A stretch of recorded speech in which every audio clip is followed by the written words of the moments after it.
bonjour à tous et bienvenue dans Allociné, l'émission. Une émission un petit peu spéciale aujourd'hui, vous le voyez, puisque j'ai laissé mon petit côté de chroniqueur pour remplacer au pied levé Monsieur Johan Sardet, qu'on salue au passage, qui sera là la semaine prochaine pour le bilan de l'année et le bilan de la décennie en série télé. Une émission spéciale en cinéma, puisqu'on va faire cette fois, et je me suis planté, c'est génial, cette fois c'est le bilan de l'année des séries. Et pour ça, j'ai un plateau un petit peu original avec des nouveaux venus. Alors, on va faire évidemment ceux que vous connaissez déjà. Mégane. Comment elle va, Mégane, aujourd'hui ? Elle va bien, Mégane. Elle va bien ? C'est sûr qu'elle va bien. Elle a de long, là, ça. Elle a bravé la grève et tout va bien ? Oui, elle a marché. D'accord. Voilà. Ok, on va pas s'attarder dessus, très bien. Corentin, qui nous fait le plaisir d'être là en même temps que Max. C'est vrai. C'est rare. Parce qu'on pensait qu'on était une seule et même personne, et finalement, non. Finalement, il y en a une qui gagnait au jeu. On se complétait bien, en fait. Lucie d'Allociné aussi, que vous avez eu le plaisir de voir quelques petites fois. Ouais, au stream série l'année dernière. Et voilà, C'est pour les fidèles, le récap série, ça remonte un petit peu revival aujourd'hui. Et au niveau des nouveaux venus, évidemment, vous connaissez Rivenzi. Il est conteur d'histoire, mais pas que, puisque il en regarde aussi. Je vais essayer d'être la caution de le stream, comme Norman n'est pas là. Je ne suis pas fan de Fabien Antoniente. Donc, déjà, il faut sortir, monsieur. C'est ça. On a un quota. Ça, c'est pas possible. Déjà, je calme un petit peu ça, mais du coup, non, moi, je regarde l'émission depuis très longtemps, donc avant que ce soit Allociné l'émission. Donc, du coup, je suis très content de pouvoir faire une première ici. Petite apparition. Cool. Et pour finir ce fort joli plateau, nous accueillons Manon. Manon, qui est chroniqueuse ciné-série sur le Move. Exactement, à la radio. Ok, donc voilà. C'est un plaisir, même ceux qui te suivent sur le Move, de peut-être découvrir pour ton moi visage. aussi. Je vous propose d'enchaîner. On a un programme super chargé aujourd'hui, puisqu'on va quand même garder quelques petites chroniques habituelles. La première demi-heure, vous allez avoir les news, l'agenda des séries, les sorties, et après, on va se faire la totale des séries de l'année. Les reconductions, j'espère qu'il y en aura un petit peu au passage. Vous savez que je suis particulièrement fan. Mais tout de suite, c'est les news.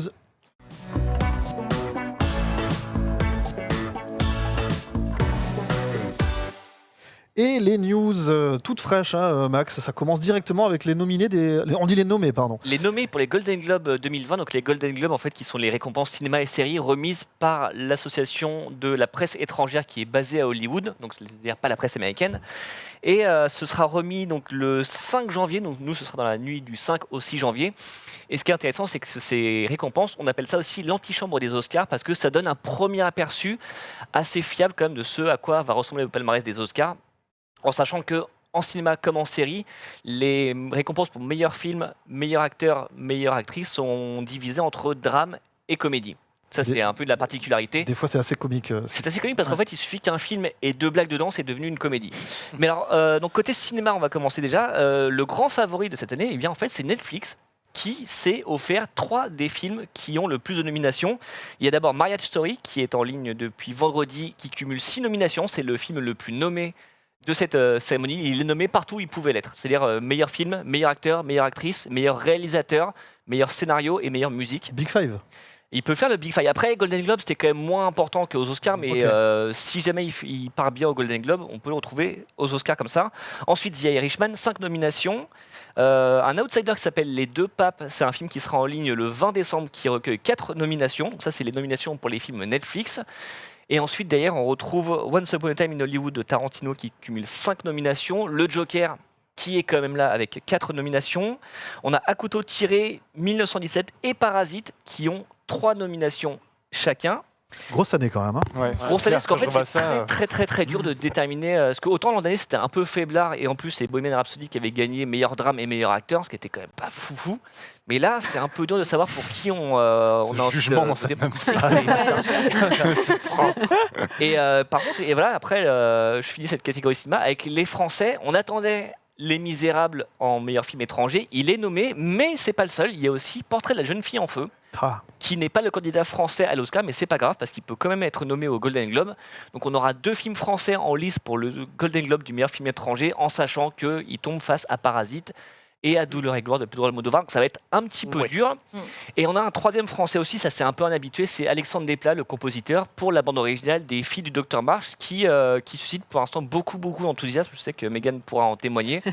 Donc voilà, on pourrait avoir au moins un français au palmarès avec la meilleure bande originale. Mais du coup, pour que les films Netflix soient nommés, ils ont dû sortir leurs films dans leur salle Netflix. Alors après, eux, c'est un petit peu différent. Ils arrivent à les sortir dans 3 salles aux États-Unis pour que comme ça ils soient éligibles.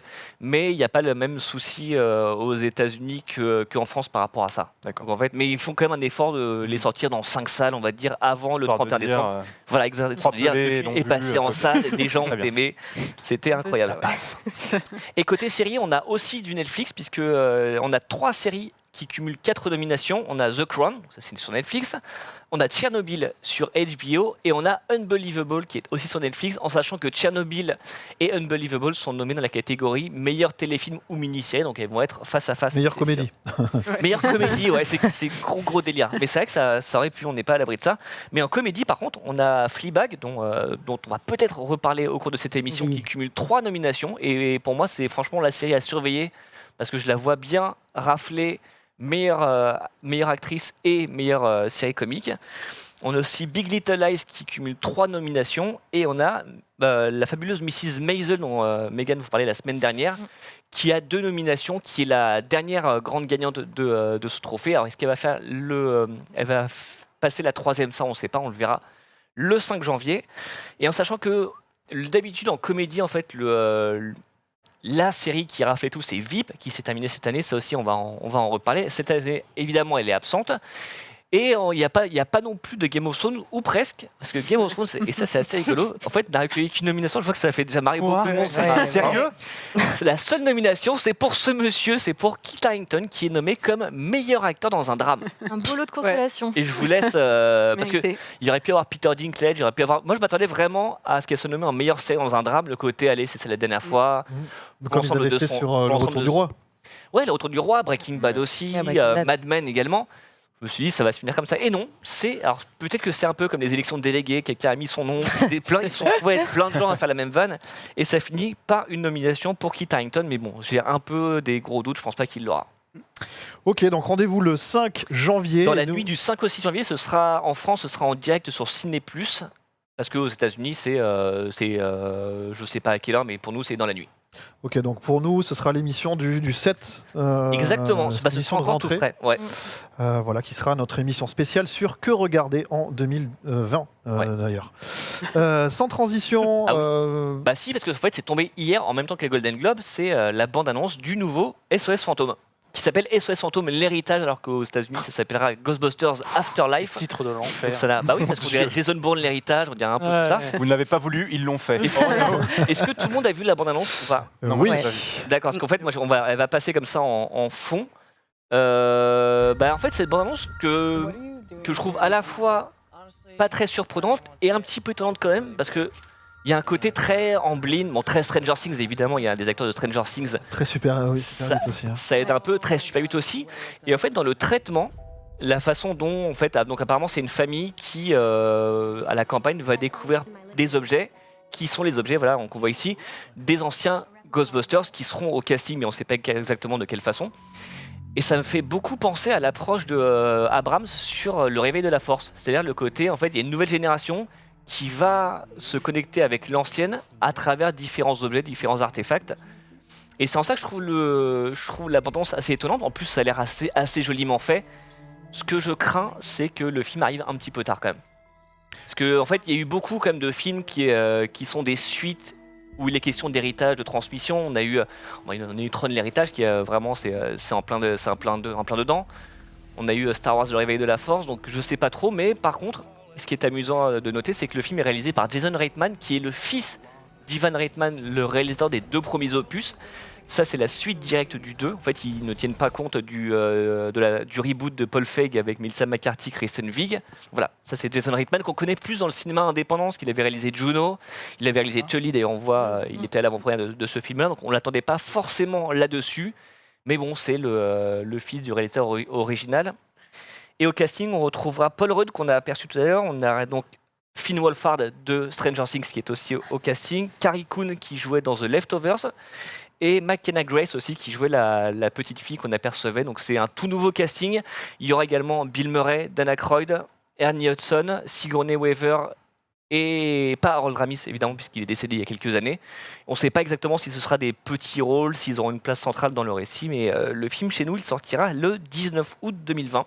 Et je ne sais pas ce que vous avez pensé de cette bande-annonce. Moi, je ne suis pas du tout touché par SOS Fantôme. J'ai même pas vu les films, mais la bande-annonce m'a donné envie. Ça m'a fait penser un peu à Casper dans l'idée, tu sais, ce côté un petit peu plus enfantin. Un peu ça aussi. Et du coup, ta cible, j'ai plus l'impression, c'est forcément les anciens. Mais du coup, tu sais que tu vas pas les convaincre. Tu as déjà fait un reboot un peu raté de ce que j'ai compris avec le reboot féminin.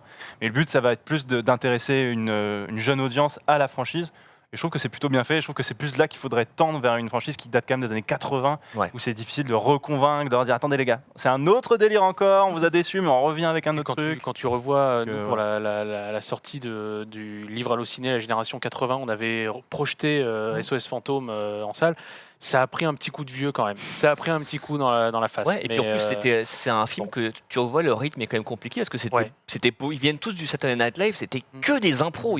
C'était le boxon sur le plateau. Des mecs comme ça, c'est compliqué quoi. Ouais, voilà, c'est ça. Ce qui est étonnant, c'est que dans la chronologie, ils aient gardé le 2 par contre. Parce que quitte à ignorer le 3, ils auraient pu dire bon, Ghostbusters 2 qui n'était pas dingue. C'est vrai que c'est un peu la mode avec Terminator, ce qu'ils voulaient faire sur Alien 5, ce qu'ils voulaient faire sur Robocop aussi. Ils auraient pu effacer le 2 de la chronologie.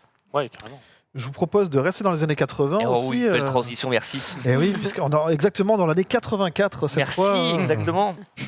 Année de sortie de SOS Fantôme et donc année au cours de laquelle se déroulera le prochain Wonder Woman qui s'appelle Wonder Woman 1984. Donc il y a eu des affiches qui sont sorties et la bande-annonce a été dévoilée au Comic-Con de Sao Paulo où apparemment Warner commence à avoir ses habitudes parce qu'ils ont déjà annoncé qu'ils seraient de retour l'an prochain avec The Batman notamment. Donc je pense qu'ils vont peut-être pas tout miser sur San Diego mais se décaler à Sao Paulo.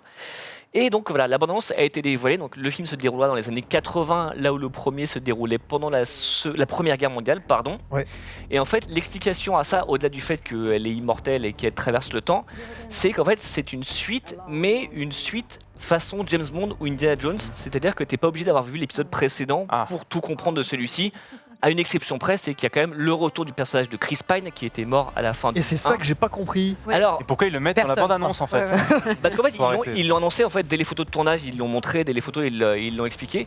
Pour moi, l'explication, c'est qu'en fait, il y a un des méchants du film qui s'appelle... gueule, c'est magique. Ouais, c'est un peu ça. Il y a un peu de ça, Il y a une des explications, en fait, c'est qu'on a un personnage d'un méchant qui est joué par Pedro Pascal, voilà. Alors, on dirait Patrick Sébastien, mais non, même si 84, c'était jouable aussi. En fait, il explique dans la bande-annonce qu'il peut réaliser un petit peu les rêves des gens, comme Patrick Sébastien à une époque d'ailleurs, c'est rigolo. C'est vrai. Et en fait, je me demande si c'est un méchant qui a des pouvoirs mentaux et je me demande si en fait il fait pas en sorte qu'elle hallucine un petit peu ce retour. Il y a une des rumeurs qui circule, c'est qu'en fait c'est un autre personnage, mais elle le voit avec la tête de Chris Pine, ce qui explique aussi qu'il n'est pas vieilli lui depuis la Première Guerre mondiale. Donc voilà, il y aura une astuce derrière ça qu'on peut peut-être comprendre derrière l'abondance, mais c'est pas évident, en sachant qu'il y aura surtout une autre méchante dans le film. Là, on revoit Patrick Sébastien. Super, génial. C'est un peu ça. Il y aura Jeff Panaclock, c'est incroyable. On aura une autre méchante dans le film qui est jouée par Kristen Wiig, qui est là justement, qui était dans le reboot de Ghostbusters, et qui joue une méchante qui s'appelle Cheetah. Donc en fait, c'est une archéologue qui boit une potion qui lui donne des pouvoirs, genre une vitesse surhumaine, une force surhumaine, et une apparence un petit peu animale avec une peau tachetée qu'on n'aperçoit pas ici, donc je pense que c'est là que ce sera fait en numérique. Et elle peut parler aux animaux aussi, non? Elle peut parler aux animaux aussi, après il y a eu plusieurs versions, mais je pense que oui, ils vont faire en sorte qu'elle puisse parler aux animaux aussi. Parce qu'en plus, on avait vu une photo de tournage où on la voyait dans un musée d'histoire naturelle.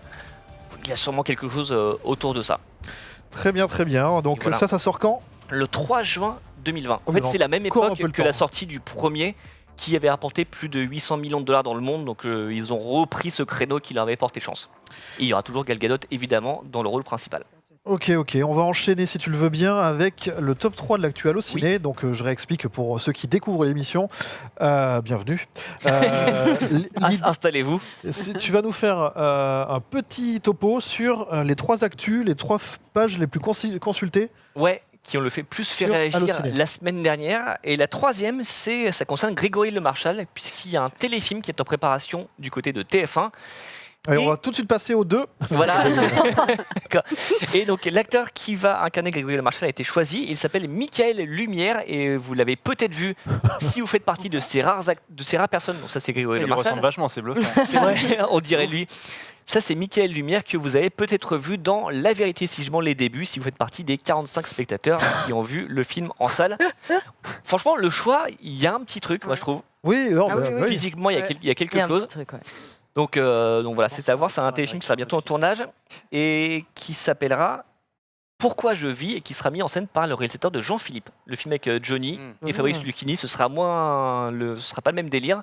Et en sachant qu'on a vu passer la photo, c'est Arnaud Ducret qui jouera le père de Grégory Le Marchal et Odile Villemain qui jouait dans la série Profilage, qui est juste là, qui jouera sa mère.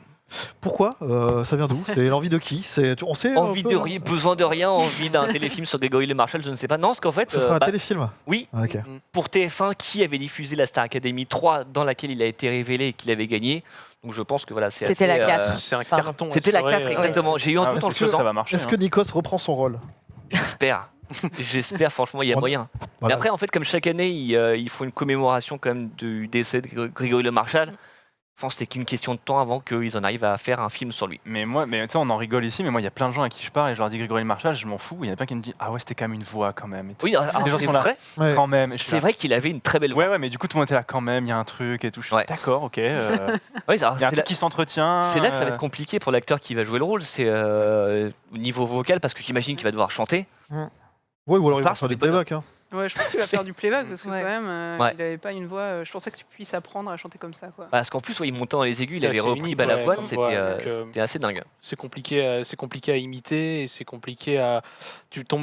Peux vite tomber dans une parodie un peu gênante, Ouais. alors que reprendre la vraie voix de Le Marchal, ça peut apporter C'est un côté hommage qui Ouais. peut être bienvenu, quoi. Parce que Bohemian Rhapsody, ils avaient un mime vocal qui était bluffant pour le coup là, mais là, Ouais, Grégory ouais, Marchal, c'était pas c'est pas Rami sûr Malek qui qu'il y a- chantait. Ouais. Ouais, non. Écoute, on ne sait pas pour Grégory, mais en tout cas pour Daniel Craig, mourir peut attendre. Oh, je me disais comment on va faire une transition là-dessus. Oh, Oui, c'est très limite. Elle est limite, Je me désolidarise de cette transition. J'ai pas dit que toutes les transitions seraient réussies. non, J'ai dit que il y aura des ratés, bien sûr, Il nous dit évidemment. en off, les gars, faites des transitions entre les sujets. Est-ce qu'à tout prix, Menro, il faut faire des transitions Ce n'est pas sûr. Alors oui, il y aura des ratés sur les transitions. On espère qu'il n'y aura pas un raté sur ce film-là, donc qui s'appelle Mourir peut attendre, qui sera le 25e James Bond et le 5e et normalement dernier de Daniel Craig qu'on voit ici sur l'affiche, qui a l'air bien vénère comme un petit peu souvent. Donc on a découvert la bande-annonce du film qui est réalisé par Kari Fukunaga, à qui on doit notamment la saison 1 de True Detective, ou saison 1 d'ailleurs, on m'a interpellé sur Twitter parce que j'avais dit saison 1 et non pas saison 1. Et j'imagine que vous avez tous vu les images.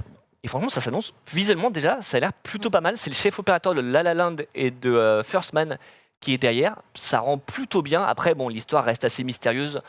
On découvre notamment le méchant qui est joué par Rami Malek, donc on parlait justement il y a quelques instants. Ah, je pouvais trop. Voilà, bah oui. Elle était là ma C'était transition. plus sympa. Ah là là C'était là plus là sympa là. Elle était là, que- elle était là. Est-ce qu'il sera en playback pour jouer le méchant de James Bond? On ne sait pas. Par contre, il y a une rumeur qui circule et qui est plutôt crédible, selon laquelle en fait il incarnerait le Dr No.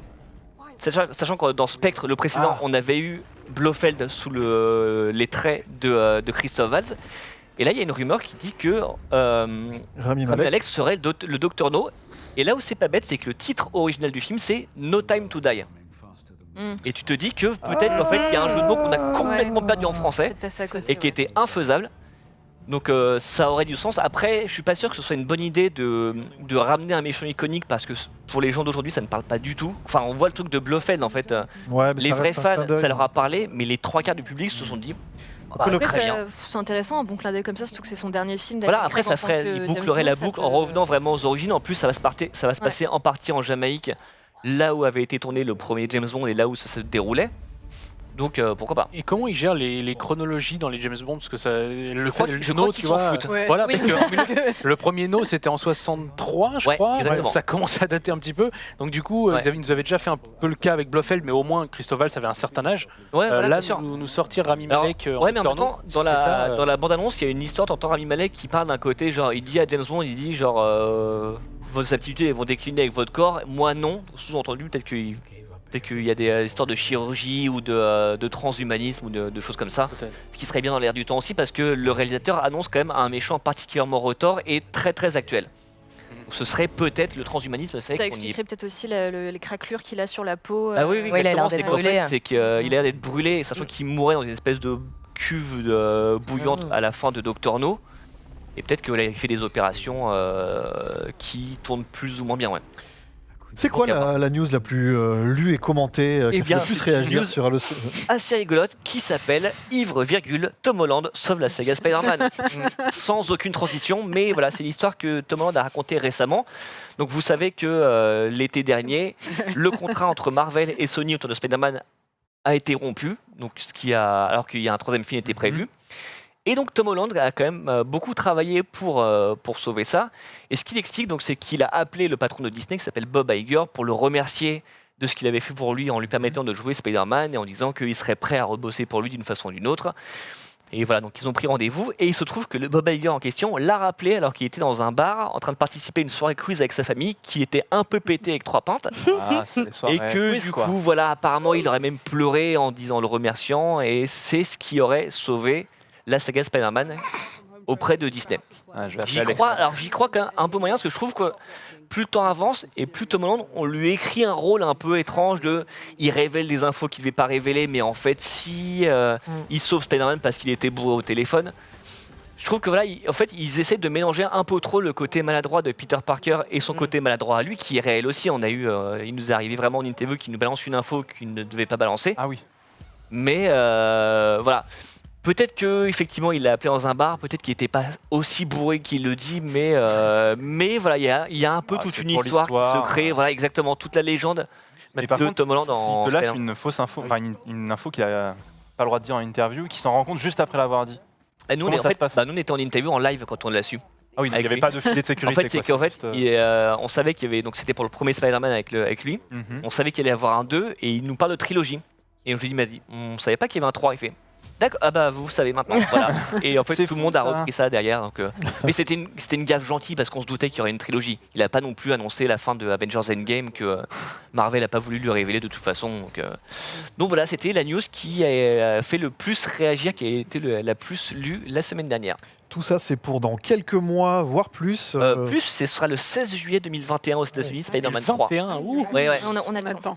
attend. Il a le temps de se bourrer la gueule et de faire Ouais, d'autres choses. Quelques quiz encore en perspective. Ouais, ouais. Du coup, beaucoup plus proche de nous, c'est les sorties ciné avec Corentin.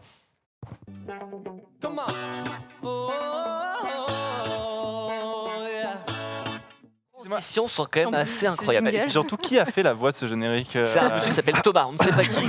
Thomas Fersen. Quelqu'un, tu peux me faire un truc qui monte un peu, s'il te plaît, sur la fin là Moi je trouve que ça ressemble à Timmy de South Park à chaque fois. Ok, ok. Qu'est-ce qu'il faut ou ne pas aller voir au cinéma cette semaine, Corentin? Eh ben, on commence direct avec le premier film de notre sélection. Le film qui sort, c'est Une vie cachée. C'est le nouveau film de Terrence Malick, comme c'est écrit sur l'affiche, d'après une histoire vraie absolument bouleversifiante, je fais exprès, non, mais c'est vrai que Franz, un paysan autrichien qui se retrouve obligé, le régime nazi lui demande de s'engager dans l'armée et il va refuser de le faire parce qu'il n'est pas d'accord avec les idéologies l'idéologie du Troisième Reich et il va donc faire tout son possible pour ne pas se faire engager, sauf que l'armée, évidemment, ne va pas forcément le laisser faire. Et donc, c'est un film qui est présenté comme un film beaucoup plus accessible que les précédents films de Terrence Malick, qui étaient beaucoup dans la non-scénarisation, beaucoup dans l'esthétisme à outrance pour certains. Là... on a un film un peu plus accessible, je dirais, qui fait quand même 3 heures parce que c'est Terrence Malick. Mais voilà, Ok, donc si on résume, ralenti, voix off, lumière qui scintille, pas trop- pas Hautes herbes. mais au-delà. Voilà, non, pas trop de ralenti, mais c'est vrai, beaucoup de voix off, ça c'est vrai. Mais parce que aussi le personnage écrivait, qui est bien réel, écrivait des lettres à sa femme une fois qu'il se fait arrêter. Et des extraits de lettres sont lus par lui oralement dans le film, donc ça explique. La voix off a une vraie raison d'être narrative. Et il y a encore des images absolument sublimes parce que Terrence Malick, faut lui laisser ça. Même ses détracteurs reconnaissent qu'il y a des plans absolument sublimes dans tous ses films. Donc voilà, est-ce que vous êtes chaud, mi-chaud, Alors on va faire le tour du plateau, Lucie. Non, moi, Terrence Malick. Non, pas chaud. Ah ouais, non, niette. Mégane, Ouais, Michaud aussi. mi-chaud, toi. Ah, quand même. Mais quand même mi-chaud. Ça Ça ne monte. ferme pas la porte. Je ne ferme pas la porte. Ça monte parce un que je te rejoins en fait. C'est vrai que je reconnais totalement les qualités techniques de Terrence Malick, mais J'ai surtout tendance à m'ennuyer en fait devant ces films. C'est un peu triste, mais Corentin. Moi, je l'ai vu. Et alors? Et bah, moi, j'ai T'as aimé. pas le droit d'en parler. Si Non, t'as j'ai aimé, le droit de dire très j'ai bien. aimé, voilà, j'ai aimé le film. Voilà. Ok. J'ai trouvé ça très bien. De ce côté du plateau, je rappelle le principe, vous nous dites si vous êtes plutôt chaud, pas chaud ou mi-chaud, entre les deux. Moi, mi-chaud, ouais, une thématique historique comme ça m'intéresse, mais après, c'est vrai que Terrence Malick, c'est un peu lent. C'est pas un réalisateur que je connais particulièrement, mais de ce que j'en entends, voilà. Donc, j'irai pas le voir au ciné, je t'attendrai un petit peu, je pense. Ok, Manon. Ouais, pareil. C'est Vraiment, pas ça a ton truc, tendance à m'ennuyer. Je trouve les images belles, mais j'accroche pas du tout avec son univers. Vraiment. Ok. Et on finit Moi, avec je suis Max. plutôt chaud. Pour le côté, savoir que c'est un peu plus narratif que d'habitude, parce que c'est vrai qu'il y a des films où vraiment même les acteurs savaient pas ce qu'ils faisaient. Ouais. Là, au moins, c'est un peu plus rassurant, puis ça a l'air splendide. Il y a juste la durée, moi, qui me fait un peu peur. Je me dis, si jamais je rentre pas dedans, Ouais, c'est ça. C'est quoi, Ça va c'est être- combien de temps 2h55. 2h55. Ouais, on va attendre à la Oh, maison. t'as voilà. pu tenir 3h18 pour The Irishman, tu peux tenir 3 Non, heures. je l'ai pas encore vu, The Irishman, donc non, j'ai pas encore Arrête. tenu de 3h18. Moi, c'est Ok. mi-chaud Très bien. Mi-chaud pour toi. de mon côté, parce que depuis Song to Song, Malik, attention. Hein. Ah bah, moi, de toute façon, c'est celui que j'ai préféré en ces derniers. Ah, Je me my dis, ah, mais il God. raconte Ah un ouais, peu quelque chose pour une fois. Ah, Night, ouais. Night- Moi, Night j'ai of beaucoup Cup, aimé. moi, il m'a perdu à Night of Cup. Deuxième, Nathalie Portman aussi. deuxième film. Deuxième film, une comédie française Docteur, avec un point d'interrogation, un film de Tristan Seguela avec Michel Blanc, donc comme vous le voyez, qui est de retour en médecin après en avoir joué. Alors ça c'était plus pour Genius, ouais. parce qu'il avait joué un médecin dans Retenez-moi ou je fais un malheur, un film dans lequel il donnait la réplique à Jerry Lewis. Ah oui, Quand même, Ça et remonte loin, un petit rôle dans Les Fugitifs où il joue aussi un docteur. Là, il joue un médecin de SOS médecin qui va bientôt être radié et qui croise Hakim Djemili qui joue un livreur en vélo, je crois, en vélo. Et Michel Blanc se blesse et du coup va utiliser ce livreur pour que le livreur se fasse passer par un médecin chez les gens, et ils sont en connexion au téléphone. Et il va le conseiller à distance. Et évidemment, ça va donner lieu à plein de quiproquos, plein de situations cocasses. Et donc, Tristan Seguela, il avait réalisé avant ça 16 ans ou presque avec Laurent Lafitte et ce que j'appelle les films de bac, un film de bac qui s'appelait Rattrapage. Voilà. Ok, Ça donne Rivenzi, envie. chaud, mi-chaud, pas chaud. Oh, J'aime bien Hakim Djemili parce que je le suis pas mal sur ses réseaux et je m'attendais pas du tout à ce qu'il fasse un film. Je voyais pas mal communiquer depuis quelques semaines plutôt sur acteur de stand-up, ouais. sur ça, ouais. Mais je suis pas chaud, mais mi-chaud parce qu'il y a Hakim Djemili, quoi. C'est vraiment, je laisse le bénéfice du doute, mais j'irai pas le voir au cinéma, c'est sûr. Manon. Écoute, je l'ai vu. Et Ok. franchement, assez étonnée. Ouais, pareil que toi, j'aime beaucoup Hakim Djemili. Je le trouve très, très drôle dans le film. Et surtout qu'il y a pas mal de guests, genre Artus, Franck Gastambide, etc. Il y a la voix de Chantal Lobby aussi dans le film, ouais, qui fait la voix de SOS Et la Médecin. voix de SOS Médecin. Ouais. Et ça, c'est plutôt drôle. Voilà, ça donne des situations cocasses.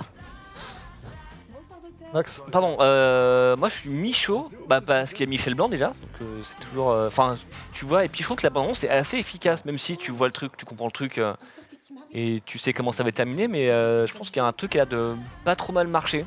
Donc mi-chaud, je suis pas sûr de l'avoir le temps d'aller le voir au cinéma, mais plus tard, oui. Corentin. Je l'ai vu aussi et c'est comme toi. Moi, j'étais plus séduite par effectivement les deux comédiens plus que par l'histoire vraiment. Les comédiens sont bons. Je suis pas hyper fan du scénario qui est un petit peu téléphoné, quoi. Mais, Ok. j'y serais allé dans tous les cas en tout cas. Si je l'avais pas vu avant, j'y serais allé. Mégane. Pas trop chaud, mais peut-être plus tard. Peut-être plus En tard. film du dimanche soir, quoi. Ok, alors deuxième partie de soirée, d'un Voilà. œil absent. Ok. Lucie. Pas chaude non plus. Après, voilà, peut-être que je le verrai, mais j'ai pas assez de temps pour voir de films, donc je préfère aller voir des trucs bien. À faire des choix, ce sera pas pour celui-là. Ouais, ouais. Ce sera peut-être pour Six Underground. Je me permets juste Vas-y. si on peut faire un petit arrêt sur ce film, c'est-à-dire qu'on en parlait dans le récap week-end que je présente aussi, et ils ont annoncé la série Amazon Prime avec aussi Cyprien, Ludovic et tout ça machin. Et je trouve que toute cette génération Internet là, elle a du mal à passer. C'est l'étape supérieure. Nous, on se moque souvent des comédies un peu comme ça, franchouillards, qui partent d'un postulat très basique. Mais je trouve que cette génération que certains voyaient à un moment donné prendre la relève d'une certaine manière a du mal à passer le pas de. Moi, j'avais vu La Grande Classe, par exemple, sur Netflix avec Ludovic et Jérôme Niel. Ouais. Je passais, c'était pas un très bon moment devant le film. C'était je me dis qu'en fait, ils faisaient pas mieux. C'était les mêmes mécaniques au bout du compte, un postulat bête, une sorte d'idée de court métrage qui est tirée sur 1h30 de film. Et j'arrive pas à comprendre pourquoi est-ce que ces mecs parce que Ludovic fait encore des vidéos aujourd'hui que je trouve très drôles, mais n'arrivent pas à passer l'étape Ouais, parce que c'est un suivante, format quoi. différent et je pense qu'ils s'en rendent compte sur le tas. Mais là, Hakim Djemili, au moins, il a le bénéfice, je pense, pour lui, de faire un film avec Michel Blanc. Ouais. C'est-à-dire qu'il part pas en solo sur. Comme ils avaient fait avec Le Manoir, où c'était vraiment que un film C'est ça, brandé voilà. YouTube. Je pense qu'à mon avis, la meilleure façon, c'est de faire comme ça, c'est d'aller de se frotter à vraiment un pilier de la comédie, de bosser avec lui, et ça peut te faire un tremplin plutôt que d'y aller en solo. Puis peut-être les laisser écrire aussi. Parce que Oui. du coup, c'est des gens qui, s'ils ont du succès sur YouTube, c'est parce qu'il n'y a pas de raison. C'est des bosseurs aussi. C'est des gens qui écrivent les choses. Et du coup, là, juste les propulser acteurs, bah, parfois, ils sont pas bien servis aussi. Tu vois, donc, peut-être Ouais, qu'il bah, faudrait qu'ils écrivent. Ouais, c'est ça, je pense qu'on leur propose des trucs capillotractés qui se viandent complètement dans l'image YouTube qu'ils ont en fait d'eux, et du coup on leur propose des rôles un peu bidons, quoi, je pense. Puis, aussi. est-ce que le public YouTube Ouais, va voilà. au cinéma? Ouais. C'est-à-dire que Peut-être oui, pas parce tout que le monde. YouTube, en fait, les vidéos sont Peut-être pas gratuites. tous. Et après, tu vas pas forcément payer 15 € pour voir des gens que tu peux voir gratuitement dans des vidéos qui seront peut-être de meilleure qualité. Ou tu vas aller le voir en stand-up parce qu'il y a le côté direct. Ouais, Ça voilà. fait Norman. C'est plutôt une bonne question. Je proposerai à notre ami Johan de le faire éventuellement dans un dossier complet pour une émission. Mais comme on est un petit peu en retard, je vous propose d'enchaîner quand même Avec Six Underground, avec Six donc. Underground, par exemple. De nouveaux films de Michael Bay qui propose une histoire d'agents internationaux qui simulent leur propre mort parce qu'ils ont été payés par un milliardaire pour tuer un violent dictateur. Donc il y avait eu une bande-annonce il y a quelques mois, je crois, avec notamment, il y a donc dans le film, comme vous le voyez, Ryan Reynolds alias Deadpool, il y a aussi Mélanie Laurent, il y a aussi Dave Franco, Corey Hawkins, voilà, apparemment ça va péter de partout, ce qui n'est pas vraiment une surprise pour un film de Michael Bay. Et C'est lui qui a fait une vie cachée en vrai. c'est ça, il a aussi fait le et donc ça sort sur Netflix ce vendredi, donc vendredi 13. Voilà. Je sais pas si les images Petit vous tour ont de beaucoup table. convaincu. Qui serait plutôt chaud? Rive peut-être? Hein Rive? Non, Très c'est bon, orienté ça va. Hein. action, Non, J'ai ça pas va. encore vu Irishman, je vais plutôt prendre. Très bien. Il n'y a pas Mélanie Laurent aussi dans le film? Elle Si, est dans la tout à fait, bande-annonce, si, c'est si. ça? Quoi Si, si. Ouais. Ah non? C'est un rôle assez badass. d'ailleurs. Franchement, c'est sur Netflix, je le verrai peut-être. Les vacances de Noël, bon, voilà quoi. Prendrait du temps peut-être. Pas sûr. Max, Ah, moi, je suis super chaud. toi t'es super Ah ouais, chaud. Michael Bay, même si voilà, le mec est pas très fin, et je trouve que c'est un mec qui sait vraiment filmer l'action. Tu vois, la saga Transformers, c'était pas terrible, mais avec un autre mec, ça aurait été encore pire. Voilà, et je me dis, ça peut être, enfin, ça a l'air d'être super fun. Le seul truc que je crains, c'est le côté par les scénaristes de Deadpool. Et je redoute les blagues de cul ou les blagues reloues toutes les 30 secondes qui vont désamorcer l'intrigue et l'action. C'est un peu ce que je redoute, mais ça a l'air très fun. Aussi. Ryan Reynolds a un peu tendance à jouer un peu son propre rôle maintenant, Avec le le même rôle du scénariste à chaque comique fois, de ouais. service. Ouais. Bon, Qui ce parle serait- à la caméra. Corentin? Chaud, Moi pas je suis chaud. Ouais, Ah ouais. je regarderai, ouais. Ok, Megan. Plaisir. Film du dimanche soir. Ça te fait- Alors, en première ou deuxième partie, Ouais. Docteur. Bah première partie du coup, ça. Docteur est plus court que ça, je pense. T'es dimanche, je Ouais. pense que ça serait bien changé là. Bah, je pense que tu peux mettre 2 docteurs Non, mais pour c'est voilà, une vie film cachée. d'action, bourrin. Ça va être un bon divertissement, je pense. Mais je pense que c'est juste à prendre comme ça, comme du bon divertissement. Tu regardes ça en mangeant, tu regardes du coin de l'œil, et avec du popcorn au pire, et voilà quoi. C'est un film popcorn en fait. Oui, non mais ok. Lucie? Ouais, moi je vais grave le voir. Plutôt chaude. Comme on dit, on va pas être déçus. Voilà, il y aura de l'action. Je pense que l'histoire, on va la connaître. On va probablement deviner la fin dès le départ, mais c'est bien fait. On va bien s'amuser. Voilà, ça suffit. Ok. Corentin en express. En express. C'est écrit sur nous mon runner. avons, Hein, ouais, attention, non, mais tout à fait, c'est prévu comme ça. Trois petits films rapides qui sortent aussi cette semaine. Donc on a Black Christmas, qui est un remake du film Black Christmas de Bob Clark en 1974. Histoire d'un tueur en série qui profite des vacances de Noël pour s'attaquer à un campus universitaire. Alors Ah, ça n'a jamais été fait. ça révolutionne pas grand-chose, on est d'accord. Dingue. Déjà, c'est un remake, donc oui. Il y a même toi Oui, qui voulais mais, regarder Tchernobyl en termes ambiance Noël, bah parfait, tu mets ça juste après. Mais c'est porté par Imogen Poots, qu'on aime beaucoup, et c'est réalisé par Sofia Takal, c'est son premier film, donc ça peut être l'occasion de découvrir une cinéaste. Voilà. Fort bien. Deuxième film, Lola vers la mer de Laurent Micheli, j'allais dire Mitchell parce que j'aime beaucoup Eddie Mitchell, mais non, c'est Laurent Micheli. Lola, qui est une jeune fille transgenre de 18 ans qui apprend qu'elle va enfin pouvoir se faire opérer, sauf que sa mère qui devait la financer l'opération décède, et elle n'a pas de lien avec son père qui est là joué par Benoît Magimel, et ils vont devoir se retrouver du fait du décès de la maman. Donc un film qui promet d'être assez touchant. Et donc l'actrice, c'est son premier film, elle s'appelle Mia Bollards, elle est belge. Voilà. Et puis en dernier, Les Envoûtés, nouveau film de Pascal Bonitzer avec Nicolas Duvauchel et Sarah Giraudot. Alors le pitch est un petit peu particulier. La rencontre entre la pigiste d'un magazine féminin et un artiste qui dit avoir vu le fantôme de sa mère. On n'en sait pas beaucoup plus. Moi, je ne l'ai pas vu. J'ai pas eu d'écho du tout sur le film, mais ça sort aussi ce mercredi. Merci à toi, c'est ce qui clôt un petit peu les sorties de cette semaine. Mais il n'y a pas que les sorties ciné, il y a aussi les sorties séries. Et on va donner la parole à Megan. Jingle.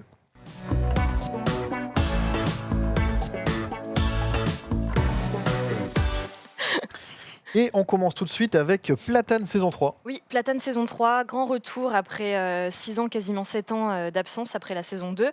Et donc là, c'est une saison qui s'appelle très sobrement saison Tri. Donc c'est vraiment la comédie satirique d'Éric Judor où il se met en scène un peu comme Larry, le comédien Larry David dans la série Larry et son nombril. Et donc il se met dans la peau d'un comédien qui va avoir des projets cinématographiques un peu loufoques. Et donc dans cette saison 3, il va essayer de conquérir le marché américain. Et évidemment, il va enchaîner les catastrophes. Et on a encore de gros guests dans cette 3e saison. On a évidemment Ramzy, son compère de toujours, Jamel Debbouze, Florence Foresti, Laurent Lafitte, Gilles Lelouch, Elie Semoun, Mathieu Kassovitz, et Fred Testo pour ne citer que. Donc c'est quand même du lourd. Voilà. Ouais. Donc voilà, saison qui a commencé hier sur Canal+. Quelqu'un a commencé à regarder ou pas du tout? Ouais, moi j'ai vu les 3 premiers. Ouais. Je la trouve beaucoup mieux que la saison 2, qui partait un peu dans tous les sens, je trouvais. Et là, franchement, c'est très très drôle. Après, il s'attaque vraiment à plein de sujets. Voilà, aussi bien, il pense que c'est la réincarnation de Hitler, ça m'a fait beaucoup rire. Voilà. Ça a toujours été une série très foutraque, il part un peu dans tous les sens, mais... J'avais vu la saison 1 qui était plutôt plaisante, effectivement. Donc ça, c'est à retrouver sur MyCanal. Sur MyCanal, Sur, exactement. Canal+, sur Canal+. MyCanal, depuis hier. Autre sortie, Pennyworth saison 1. Oui, ça c'était hier aussi. Alors on change de... C'était sur Amazon Prime. Donc il y a 10 épisodes pour Pennyworth. Donc je pense que ça vous dit un petit peu quelque chose. Pennyworth, Alfred Pennyworth, c'est Ouais, à le chaque fois je mélange majordome avec de Batman. le clown de Hit, mais oui. Ah, Pennyworth, oui. chaque fois j'ai un petit doute. Je fais, ah. Ça commence pareil, mais ça finit pas Un truc, il y pareil. a un Et peu la surtout, même on n'a tête, pas ouais. du tout le même parcours de vie. Alfred Pennyworth, qui est donc le majordome de Batman. Énorme. Et donc cette série qui a été créée par Bruno Heller, donc c'est celui qui avait fait Gotham aussi, qui s'intéressait à la jeunesse de Bruce Wayne et surtout au commissaire Gordon dans Gotham. Là, il s'intéresse aux jeunes années de Alfred Pennyworth, donc dans ces années au sein des forces spéciales britanniques dans les années 60 à Londres. Donc voilà, c'est une série d'espionnage. Voilà, donc il y a un peu de tout, hein, tous les ingrédients de la série d'espionnage, un peu à la James Bond, pour être très honnête. La réalisation est plutôt léchée, ça se suit bien.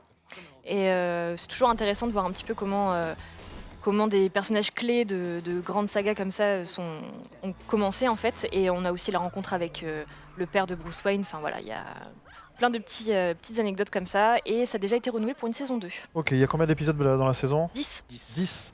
Et c'est à retrouver sur Amazon Prime. Amazon Prime, très bien. Quelqu'un a jeté un œil ou pas du tout? J'ai vu Pas le encore. pilote. J'ai vu le pilote. J'ai pas super accroché, mais je suis pas allé plus loin que ça, donc il faudrait peut-être que je creuse un peu le. C'est intéressant Aussi, parce que apparemment ils veulent faire avec Andy Serkis dans le prochain Batman un personnage un peu plus important et du coup c'est bien de l'introduire aussi de cette façon-là et de connecter la série et peut-être le film et le futur rôle de Alfred quoi. Puis au moins le terrain est plutôt vierge sur le personnage. Ouais. Alors Ouais. que sur avec Gotham, ils ont juste pris ce qui existait, ils ont fait un Gloomy Boulga. Ouais. Là, à leur Surtout sauce. très très fort et mais là au moins ils partent vraiment sur une piste où ils peuvent à peu près faire ce qu'ils veulent sans trahir quoi que ce soit ou très peu. Donc voilà, c'est plutôt une bonne idée comme série. The Hell World. Oui. World. Ah oui, c'est pas pareil. The Hell World. World. Donc le mot L. Génération Q, c'est écrit dessus. Oui, c'est ça. Comme son nom l'indique. Donc c'est en fait un reboot de la série The Hell World qui avait marqué vraiment une révolution dans les séries parce que c'était enfin une série qui apportait de la représentation à la communauté lesbienne. Et c'est une série qui a déjà 10 ans. Et donc là, on revient avec un reboot qui est censé être plus moderne, plus inclusif, vraiment dans l'air du temps. Donc pareil, la diffusion a commencé hier à l'heure US sur Canal. C'est en 8 épisodes. Que dire dessus voilà, c'est des trentenaires lesbiennes qui essaient de se soutenir, de s'entraider, etc. dans tous les aléas de la vie. On a un collègue à la rédac qui l'a vu, qui est plutôt mitigé sur la série parce qu'en fait, elle apporte pas grand-chose de neuf par rapport à la série originale qui était il y a plus de 10 ans. Mais ça met en lumière quand même que depuis 10 ans, depuis la fin de The L World, en fait, il n'y a pas eu vraiment d'avancée en tant que série sur la représentation de la communauté lesbienne, à part effectivement des personnages clés, je pense par exemple à Sense8, voilà, des séries fortes comme ça, où on a eu des personnages trans ou lesbiens ou homosexuels, mais de séries qui vraiment parlent à la communauté lesbienne, il n'y en a pas eu. Donc c'est un peu problématique de ce que représente ce reboot, mais en tout cas le résultat n'est pas forcément incroyable. Mais ça se regarde, ça reste un bon divertissement. En France, c'est sur Canal. Sur Canal, ouais, à l'heure US. Toujours même question, est-ce que quelqu'un a jeté un œil? Non. Personne sur Non, le plateau. On vous en parle une prochaine fois. Dernière sortie marquante, un mini-focus, The Movies That Made Us. Oui, c'est une série docu qui est vraiment très intéressante et qui est en fait un spin-off d'une autre The série Toys. docu, The Toys That Made Us, exactement, qui retraçait l'histoire des jouets marquants en fait de notre enfance. Il y avait Barbie, G.I. Joe, Star Wars, Lego, Hello Kitty, Power Rangers. Donc il y a déjà 3 saisons pour cette série docu. Et donc ce spin-off, ça s'intéresse vraiment aux films hollywoodiens emblématiques. Et vraiment, il y a plein d'anecdotes, plein d'infos sur les coulisses de ces films emblématiques. Pour l'instant, il y a 4 épisodes, un sur Dirty Dancing, un sur Maman j'ai raté l'avion, un autre sur SOS Fantôme dont on parlait tout à l'heure, et un autre sur Die Hard. Et c'est vraiment très intéressant, on apprend vraiment des anecdotes assez croustillantes et plutôt rigolotes. Et normalement, vu le succès déjà de la première série, ça devrait continuer, il devrait y avoir d'autres épisodes. Et peut-être, pourquoi pas, on l'espère, peut-être un The Series That Made Us, pourquoi pas une série docu sur les séries, ça pourrait être intéressant aussi.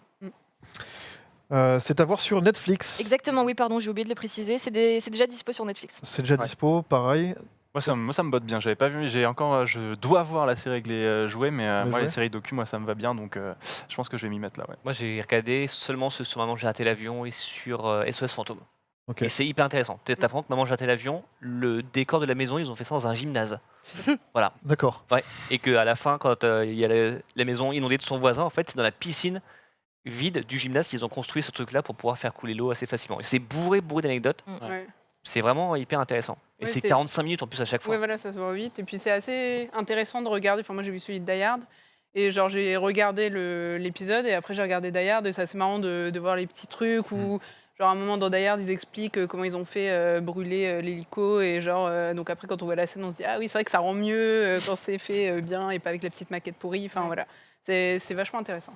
Et une anecdote sur SOS Fantôme que je trouve assez dingue, c'est qu'en fait, le titre Ghostbusters il était déjà utilisé par une série un peu plus obscure.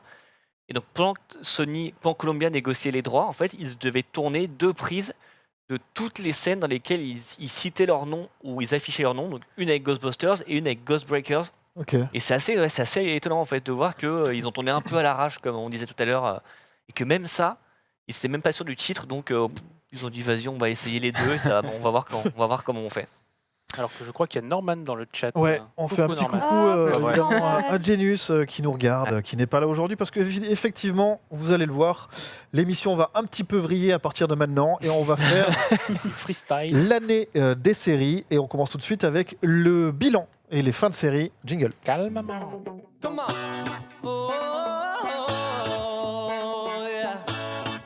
On va sortir pour cette jingle. Ça devient plus On possible. embrasse Là, si c'était pas mettre un voix de Norman que salut la famille, ce sera sûrement Ouais, mieux que ça. exactement. Ce serait Sinon, on fait un effectivement mieux. jingle avec Norman qui dit salut la famille, mais en mode Vincent Cassel.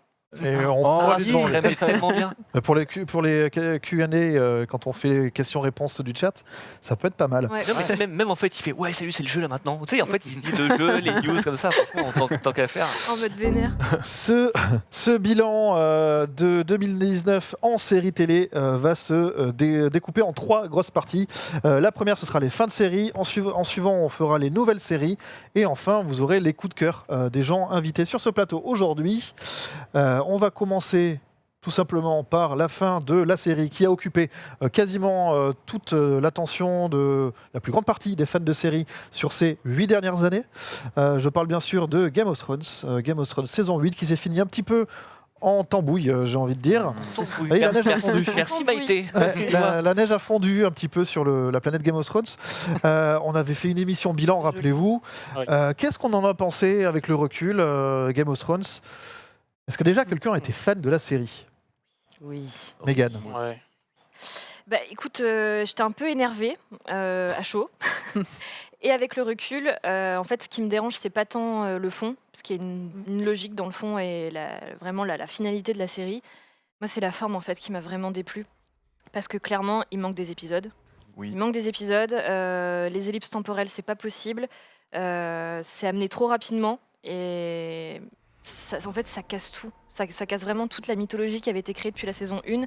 Et il y a eu une accélération dans le rythme et ça casse tout. Donc c'est vraiment dommage. Enfin, C'est ce qu'on reproche. En plus, c'est vraiment ce qu'on reprochait à cette saison 8, mais même à la 7. Même celle C'est d'avant. c'est qu'avant, il fallait 3 épisodes Ah oui. pour C'est traverser clair. une route. Mm. Et là, maintenant, il leur faut 5 secondes pour aller d'un bout à l'autre de la carte.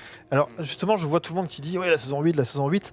Est-ce que vous n'avez pas l'impression que c'est depuis que les showrunners ont dépassé les romans, donc depuis la fin de saison 5 Oui. et le début de la 6, qu'on a un étiolement quand même du propos et notamment de la profondeur des personnages ou des intrigues? Un petit peu. Moi, La saison 6, c'était la moins bonne, ouais, il me semble, si je dis pas de bêtises. Et c'est vraiment C'est le là que moment ça a où vrillé. ils partaient en freestyle. Ça a commencé à vriller. C'est le moment où HBO leur a dit bon, on va peut-être vite arriver à une conclusion. Du coup, ils se sont retrouvés à avoir moins d'épisodes, à devoir faire des espèces de trucs d'1h20, mais du coup moins que ce qui était prévu malgré tout. Et oui, tu sens très clairement qu'il y a eu, alors je dirais pas du backlash, mais qu'il y a eu qu'ils ont été forcés de trancher sur des choses et de dire bon bah ce personnage-là. Plus de conclusion, celui-là non plus. Celui-là, on va le faire revenir à ce moment-là. On sait pas ce qu'il fout là, mais c'est pas grave. Les fans veulent le revoir. On a que 6 épisodes pour finir. Foutez-le là. Typiquement, c'était Bronn, je crois, l'ancien mercenaire pote de Tyrion, qui débarque dans la dernière saison. Ah, mais alors lui, C'est qu'est-ce vrai. qu'il fait là lui, on sait pas comment il se balade en fait. Non. Ouais, lui, alors lui, pour Il le se coup, il se téléporte vraiment. C'est à son avis, c'est Doctor Who, le mec. c'est- C'était le vrai méchant de la série en Ouais, réalité. c'est ça. Après, pardon, mais HBO voulait pas que ça se termine Game of Thrones. Enfin, même George R.R. Martin, il avait dit on va 13. encore faire 5 saisons. Ouais, il Enfin, avait dit il 13 avait au total. vraiment une voix royale. HBO était prêt à mettre le pactole pour faire de nouveaux épisodes. Et Bon. eux, En fait, se casser sur autre chose. C'est DB Way, Ouais. c'est les DB Weiss, deux c'est David showrunners Benioff, les qui, showrunners, ouais. qui ont vraiment pris la décision de finir rapidement pour pouvoir aller faire leur trilogie Star Wars, Ah, qui, on le sait depuis, finalement, ne se fera pas. Merveilleux. Merci beaucoup. Donc Une ils belle, vont, ils vont venir refaire des épisodes. Oui, ils reviennent pour Game of Thrones. En fait, c'est pas fini. Ouais. En fait, il reste des trucs. Et les acteurs voulaient peut-être partir aussi. Oui, ouais. il y a Ouais, peut-être ça, ça. mais d'un Saison moment, à un moment. Puis en fait, même rien que temps le de ta fait vie, ouais. d'arriver à les réunir tous. Bah suite, ouais. maintenant, Non, Game of c'est Thrones, c'est clair. pas grave. C'est D'année. pire, t'en prends d'autres après. Mais en fait, il Ouais. manquait pas grand chose. Il manquait genre 5 épisodes à tout Ouais. casser. Tu vois, 5 c'est pas- saisons, ouais. on demandait pas de refaire 5 saisons. Bah, en fait, j'ai jamais compris pourquoi il n'y avait pas vraiment 10 épisodes comme à chaque saison, comme Ah ouais d'habitude en fait. Enfin, Ouais, parce qu'en fait, ils ont mis assez... En fait, ils avaient coupé la saison. Enfin, ils ont fait 13 épisodes pour la 7 et la 8 réunis. Là où tu dis, bah, il y avait pourtant matière à faire 2 fois 10 Et surtout épisodes. qu'ils ont fait des épisodes d'1h30. Ah oui, c'est Donc ça. le truc n'a aucun intérêt en Non, fait. non, c'est ça. Ils se sont c'est- donné du mal sur la saison 8, ils ont fait des tournages de nuit à n'en plus finir, ils ont, enfin, tout le monde était sur les rotules à la fin. Ah ouais. Tu dis tout ça pour ça, t'es là, oh, les Mm. gars, vous auriez C'est dû prendre un clair. peu plus le temps, pas vous mettre dans le mal non plus, et on aurait été tous aussi contents. Quoi. Manon, j'imagine qu'on en a parlé aussi sur le move de Game De of Game... Thrones. Oh là, ah bah oui, j'ai fait que ça l'année dernière. Je pense que C'était toutes le les truc notes qui du est générique, je les connais par chroniqueuse cœur. Ouais, c'est exactement ça. Mais ouais, on en a parlé. Moi, après, là où j'étais vraiment déçue, c'est qu'ils ont vraiment ruiné les personnages de Daenerys et de Jon Snow. Et vraiment, quoi, tu te dis Jon Snow, c'est-à-dire qu'on te le vend en mode le héros de Game of Thrones qui va devenir le roi, tout sauver, tout ça pour qu'il revienne au mur à la fin. Enfin, vraiment, j'ai tout ça pour ça, quoi. Ça lui a Et fallu une Daenerys, nomination. Oui, mais incompréhensible, mais bon, voilà. Fin Mais tragique, quelle c'était. Mais oui, Et Daenerys, je suis Daenerys, d'accord pareil, avec toi. quoi. Et Daenerys, pareil. Enfin, vraiment, Et deux Cersei, épisodes, elle switch. Ah ouais, Cersei, Ah, qui en boit fait. ses verres de vin aussi. Ouais, non, mais... complètement bipolaire, quoi. T'es là, genre, C'est ah, clair. D'accord, c'est, Ouais. ça va là, quoi. Est-ce que c'était pas un véritable Big Bang? Oh là là. Mais- oh là oh là là, Est-ce que Belle ce serait transition. pas- il est malin. Et tout de suite, on passe à Gotham. Non, effectivement, est-ce que vous avez quelque chose à dire sur Game of Thrones en plus, évidemment? Bah, t'as une super transition, hein, pas de Je vous renvoie sur l'émission dédiée sur YouTube où vous aurez tout Ah, l'avis en détail. Les sur- émissions en plus qu'on a fait. Oui, on en a fait Ouais. un par épisode Ouais, déjà. on a fait En fait, Ah, en ah ouais. gros, moi j'avais rematé un petit peu les séries, les premières saisons, et c'est à quel point quand tu remates les premières saisons, tu te rends compte du gâchis de la Ouais. saison 8. Quoi. Ouais. Tu te fais, ah d'accord, donc là on prenait tout ce temps, cette mise en place, tout ça pour ça. Tu te dis, est-ce que j'aurais pris le temps de regarder les 8 saisons si j'avais su? Tu te dis, ah ouais, c'est très très rude. Quoi. Du coup, on en parlait à l'instant, hein, mais voilà, dans les autres séries, 12 saisons, je crois, Big 12 Bang saisons, Theory. ouais. Manon, t'as été jusqu'au bout, toi? Et ben ouais, j'ai été jusqu'au bout. Je sais pas, j'ai eu un attachement très particulier à Big Bang Theory, comme pour How I Met. Bon, Friends, trop petite, mais quand même. Et ouais, enfin moi j'ai adoré suivre les aventures de ces personnages. Après, effectivement, on va pas se mentir, à partir les 4 dernières saisons, sont un peu redondantes entre le mariage de l'un, le bébé de l'autre, les vannes qui commencent un peu à tomber à plat. La fin de la série est pas mal, ça rend bien hommage à la série, mais pareil quoi. À un moment donné, en fait, le personnage de Sheldon qu'on adore au début, pareil, il commence à tourner en rond, tous les personnages commencent à avoir les mêmes vannes, voilà quoi. Moi, j'ai eu du mal un petit peu à me dire c'est normal en fait qu'ils arrêtent. Enfin, tu vois, à un moment donné, ils peuvent pas aller jusqu'à 15 saisons encore comme ça. Ok. Mais après, pour moi aussi, ça marque un peu la fin. Enfin, j'ai l'impression des sitcoms qui durent quand même, mais une décennie. Là, à l'heure actuelle, il y en a quand même plus. Enfin voilà, quand on parle de sitcom, moi j'ai Brooklyn Nine-Nine à la limite, et encore quoi. Même les séries en général, ce qu'on se disait dans une émission, en fait, c'est qu'il y a tellement de séries maintenant qu'en fait, une série a plus le temps de se chercher pendant 2-3 saisons. C'est qu'au bout d'une saison, elle peut passer à la trappe. Et si elle fait 3-4 saisons, c'est déjà un record. C'est la façon de consommer les séries qui a changé et qui est beaucoup moins adaptée au sitcom. Le sitcom, c'était une sorte je mange devant ma sitcom, alors que maintenant, c'est non, j'ai 10 épisodes d'une série à regarder, j'ai trop de trucs à regarder, je vais pas donner ne serait-ce que 30-45 minutes à un épisode de sitcom, quoi. Tu priorises un petit peu plus. Surtout qu'en plus, il n'y a pas des cliffhangers ou des intrigues qui font que tu as envie de revenir d'une semaine à l'autre. Oui, tu reviens pour l'attachement au personnage, mais effectivement, moi j'ai abandonné quand même. J'avais regardé 8 saisons, j'ai arrêté à la fin de la 8e, et je trouvais effectivement que ça commençait à tourner en rond. Puis en plus, chacun commençant à se caser, tu retombes dans des travers de sitcom parce que avant, comme c'était tous des espèces de groupes de célibataires, machin, ils avaient une dynamique qui était un peu plus inédite. Et là, quand tu retombes dans les affaires de couple, tu fais j'ai déjà vu ça en fait, que ce soit eux ou d'autres, ça va. Et en fait, ta sitcom maintenant, c'est un peu parallèle étrange, mais maintenant ta sitcom elle est sur YouTube pour tous les gens de l'âge qui regardaient. Tu as plein de jeunes youtubeurs qui regardent. En fait, c'est plus ça maintenant, les sitcoms, ça ressemble plus à ça. Youtubeurs qui racontent leur histoire entre potes et tout. On part à l'autre bout du monde, on voyage, on fait nos vlogs. C'est plus ça maintenant que les sitcoms de personnages fictifs. Avec des rires enregistrés. Mais c'est vrai que non, quelqu'un nous disait, il y a Modern Family aussi qui en est sa 11e saison, sauf qu'elle s'arrête à la fin de la saison. Donc le problème reste le même. Merci. Je serai en spectacle le 22 à Tours. Effectivement, moi je rejoins un peu ce que disait Corentin. C'est vrai qu'à la base, on avait des personnages qui étaient inadaptés socialement, donc chacun avec des symptômes différents. On avait le mec qui était complètement awkward, celui qui pouvait pas s'adresser aux personnes de l'autre sexe. On avait l'Asperger type qui a aucune connaissance sociale et celui qui a conscience de tout ça et qui le vit très mal. Et du coup, au fur et à mesure de la série, ils sont sortis de ces personnages pour offrir des choses beaucoup plus classiques. Si vous aimez le genre, je vous conseille IT Crowd notamment, qui est, je pense, la matière qui a inspiré The Big Bang Theory. C'est anglais, donc c'est un peu, en termes de production, c'est peut-être un peu plus daté, un peu plus... Il faut sortir un peu les bretelles, mais ça reste de l'humour anglais pour ceux qui aiment. De ce côté du plateau, Lucie, Megan Moi, j'ai jamais... je regardais quand ça passait sur Énergie 12, mais j'ai jamais accroché, ça m'a jamais intéressé. J'ai lâché aussi. Eh bien, on va pas faire de plus long. Orange is the New Black, peut-être? Est-ce que là, ça vous parle plus? Non, c'est du côté de Max. Oui, exactement. Je n'ai pas encore fait pousser de barbe. Non, mais c'est l'habitude, parce que tu dis Corentin et Max étant la même personne. Exactement. On a encore raté. Oui, Orange is the New Black, pareil, encore une série qui a duré pendant 7 saisons, ce qui devient très rare, surtout sur Netflix, qui a quand même la fâcheuse tendance d'annuler les séries que les gens aiment bien au bout de 3 saisons. Et c'était une fin qui était quand même prévue à l'avance et qui partait quand même avec un sacré gros défi, c'est d'arriver à boucler les intrigues de tous les personnages, sachant qu'il y en avait quand même beaucoup. Et c'est mission accomplie. C'est vraiment moi la grosse surprise que j'avais, c'est que je trouve, après évidemment on peut débattre sur certains personnages, mais je trouve qu'ils ont réussi à trouver une vraie fin pour chacun. Un truc qui est cohérent avec ce qu'on avait vu avant, assez émouvant parce que voilà, on s'est attaché à ces personnages pendant 7 ans. Et je trouve que c'est une fin vraiment réussie. Alors que j'étais quand même partagé parce que tu sentais quand même qu'ils arrivaient au bout du délire, qu'à force de les changer de prison, de changer un peu la dynamique entre les personnages, que ça commençait à se gripper un petit peu. Et là, saison 7 qui est, je trouve, est l'une des meilleures de la série et vraiment c'est une très belle fin. Ok. Vraiment. Est-ce que quelqu'un a suivi Orange is the New Black? Ouais, pareil, depuis le début jusqu'à la fin, et je rejoins Max, je trouve que la conclusion est très belle. Ça a été une série qui a été assez inégale dans son ensemble, mais qui a offert des personnages incroyables et un casting quasi entièrement féminin. C'est quand même assez ouf dans un milieu carcéral. Et c'est aussi pour moi la fin d'une ère pour Netflix parce qu'elle faisait partie des premières séries Netflix avec n'importe quoi. House of Oui, Cards. Orange is the New Black, Ouais. oui. Oui, forcément. ouais. Merci, et House of Cards. Donc c'est vraiment la fin d'une ère pour Netflix, donc on arrive sur du renouveau. Ça y est, je Netflix pense. est vieux, ça y est. Ça y est, Netflix est vieux, ouais, c'est ça.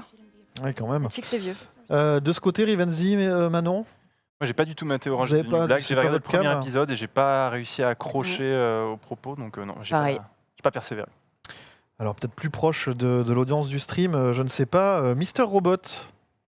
Très grande série, très grande série. Alors malheureusement, on n'en parle pas beaucoup, c'est un peu dommage. Elle s'est un peu fait oublier, la pauvre, mais c'est quand même une très très grande série de Sam Ismail et Rami Malek qui est incroyable Moi, on m'a dans dit cette que- série.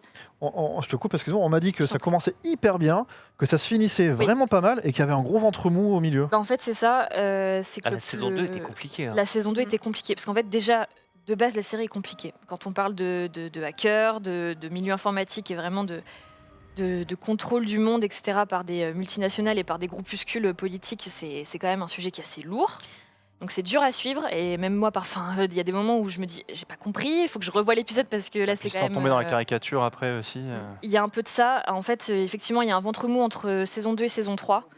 Un vrai ventre mou parce qu'ils se sont un peu perdus en fait entre les complots contre E-Corp et vraiment égratigner la personnalité de Elliot.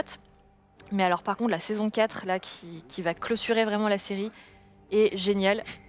Ah oui, c'est pas elle offre un twist génial. Donc vraiment ceux qui l'ont lâché, retournez-y et terminez la série parce qu'elle en vaut vraiment la peine. Vraiment. Moi, c'est ce que je vais faire parce que je me suis arrêté à la fin de la saison 2 pour Ouais. mal à terminer. Mais en plus, la 3 est sur Amazon. Je pense que la 4 va arriver aussi bientôt. Donc je Ouais, vais c'est m'y possible. mettre assez vite. hein.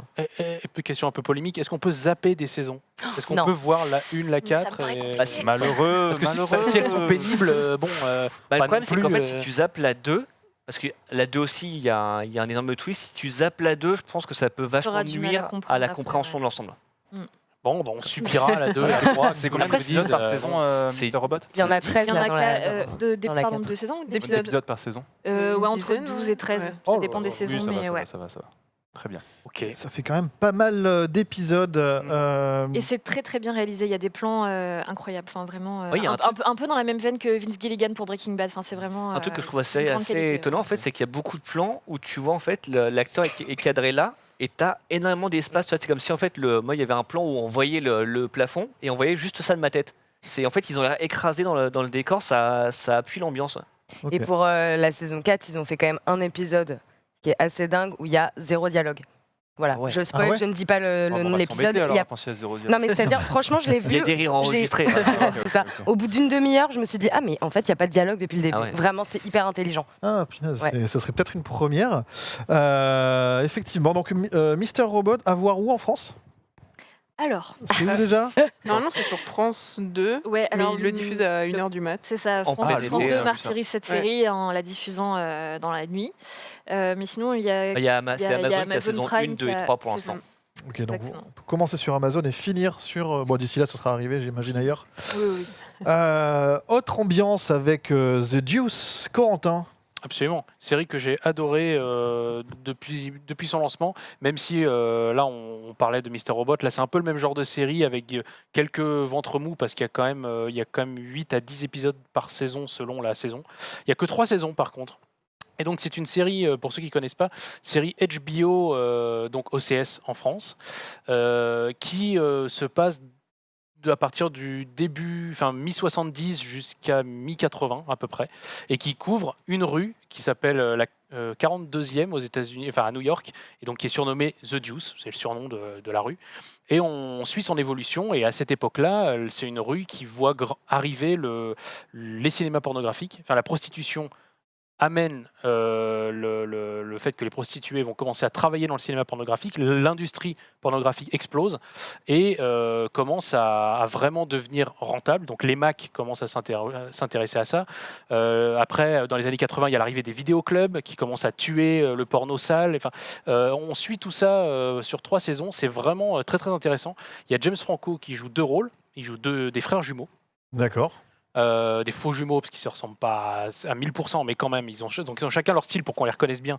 Mais voilà, et il y a surtout Maggie Gyllenhaal, la sœur de Jake Gyllenhaal, qui est formidable dans le film, qui fait justement, qui commence prostituée, qui va passer actrice de cinéma porno, va devenir réalisatrice de cinéma porno et va essayer de montrer le sexe autrement dans ses films. Elle va se heurter à toute une industrie qui est contre tout ça. Donc il y a plein de sous-intrigues et j'ai trouvé ça passionnant. Et petit détail que j'ai oublié, qui n'en est pas un, c'est que c'est produit et écrit par les auteurs de The Wire et que du coup ça apporte une véracité et une authenticité à la série qui est vraiment formidable. Je vous encourage à découvrir ça si vous avez jamais commencé. Ça s'appelle The Deuce, D-E-U-C-E. Voilà. Et c'est sur OCS. Et c'est sur OCS, très bien. Voilà. Je me tourne de l'autre côté du plateau parce que Manon, tu un petit truc sur The Affair. Oui, alors The Affair, pour ceux qui s'en rappellent, c'est une histoire, une affaire, hein, comme on appelle en anglais, une liaison du coup. Voilà, on suit un couple marié, Hélène et Noah, Noah va tromper sa femme avec Ruth Wilson, l'actrice, j'ai oublié son nom, dans la série, pardon. Bref, et en fait, quand c'est arrivé, ça avait la particularité de suivre le point de vue de chaque personnage. Donc, c'est-à-dire, il y avait une partie centrée sur Noah, une partie centrée sur Hélène, etc. Et du coup, on voyait la vision du personnage à chaque fois. Donc ça, c'était hyper intéressant. Quand c'est arrivé, voilà, les critiques étaient dithyrambiques. Ils ont eu des Golden Globes, etc. Là, saison 5, donc dernière saison. Et malheureusement, c'est un peu une angoisse. C'est-à-dire que le scénario ne va pas du tout. Le problème, c'est que Joshua Jackson et Ruth Wilson, qui étaient quand même 2 des personnages principaux, ne sont plus dans la série. Et quand même, ça enlève 50% de la série, hein, on va pas se mentir. Donc voilà, ils ont essayé de rajouter des points de vue d'autres personnages annexes, dont la fille de Noah et Hélène, qui s'appelle Whitney. On s'en fout royalement. Voilà, on la voit en robe de mariée, mais bon, ça apporte aucun intérêt à l'histoire. Donc voilà, j'étais un peu déçue pour une série que j'avais trouvée sublime, hyper bien jouée, surtout de la part de Maura Tierney, que j'adore. Et voilà, grosse déception, d'y faire. Ouais, c'est dommage, ça aurait été bien de voir le point de vue des gens qui regardent. de l'autre partie du couple, non mais tu vois, qui a été trompé. Ah, mais on les voit aussi. Ah, on les voit aussi. Là, c'est juste que 50%, c'est-à-dire que la femme trompée avec qui il s'est remarié, parce que c'est un peu compliqué, ils ne sont plus dans la série. D'accord, oui, voilà. Très bien. J'avais adoré la saison 1 et j'étais pas allé, j'avais pas eu le temps de commencer la 2 et du coup j'ai jamais repris, mais la première m'avait vraiment. A priori, tu vas pas reprendre. Ouais. La première saison était incroyable. Si maintenant t'as convaincu, a priori c'est bon. Non mais la 2 et la 3 sont super. En fait, la 3 se conclut très très bien et ils auraient dû conclure la 4, pardon. Ils auraient dû conclure la série sur cette saison 4. Pas du tout faire une saison 5. Aïe, aïe, aïe, terrible. C'est ce qu'on appelle la saison de trop. Ouais. En parlant de saison de trop, une série en 5 saisons qui a eu 5 saisons de trop. Gotham, tout de suite pour vous. Non, je suis un peu dur. C'est vrai que... La 2 était pas mal.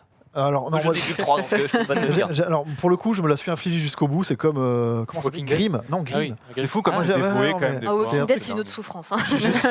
Je suis complétiste. C'est-à-dire que quand je commence un truc, je vais jusqu'au bout. Voilà, tu vois. Et... Ah ouais Ah ouais, non, mais faut pas. Faudrait que j'aille voir quelqu'un. Non, moi, c'est- Et du coup, j'ai vu Gotham et j'aimais bien le postulat de départ. La jeunesse de avant qu'il y ait Batman dans Gotham, etc. Comment tous les super vilains deviennent des super vilains, tout ça.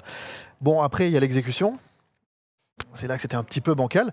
Mais toute la partie syndicat du crime a été évacuée à la saison 3, où ils ont fait enfin arriver les super méchants.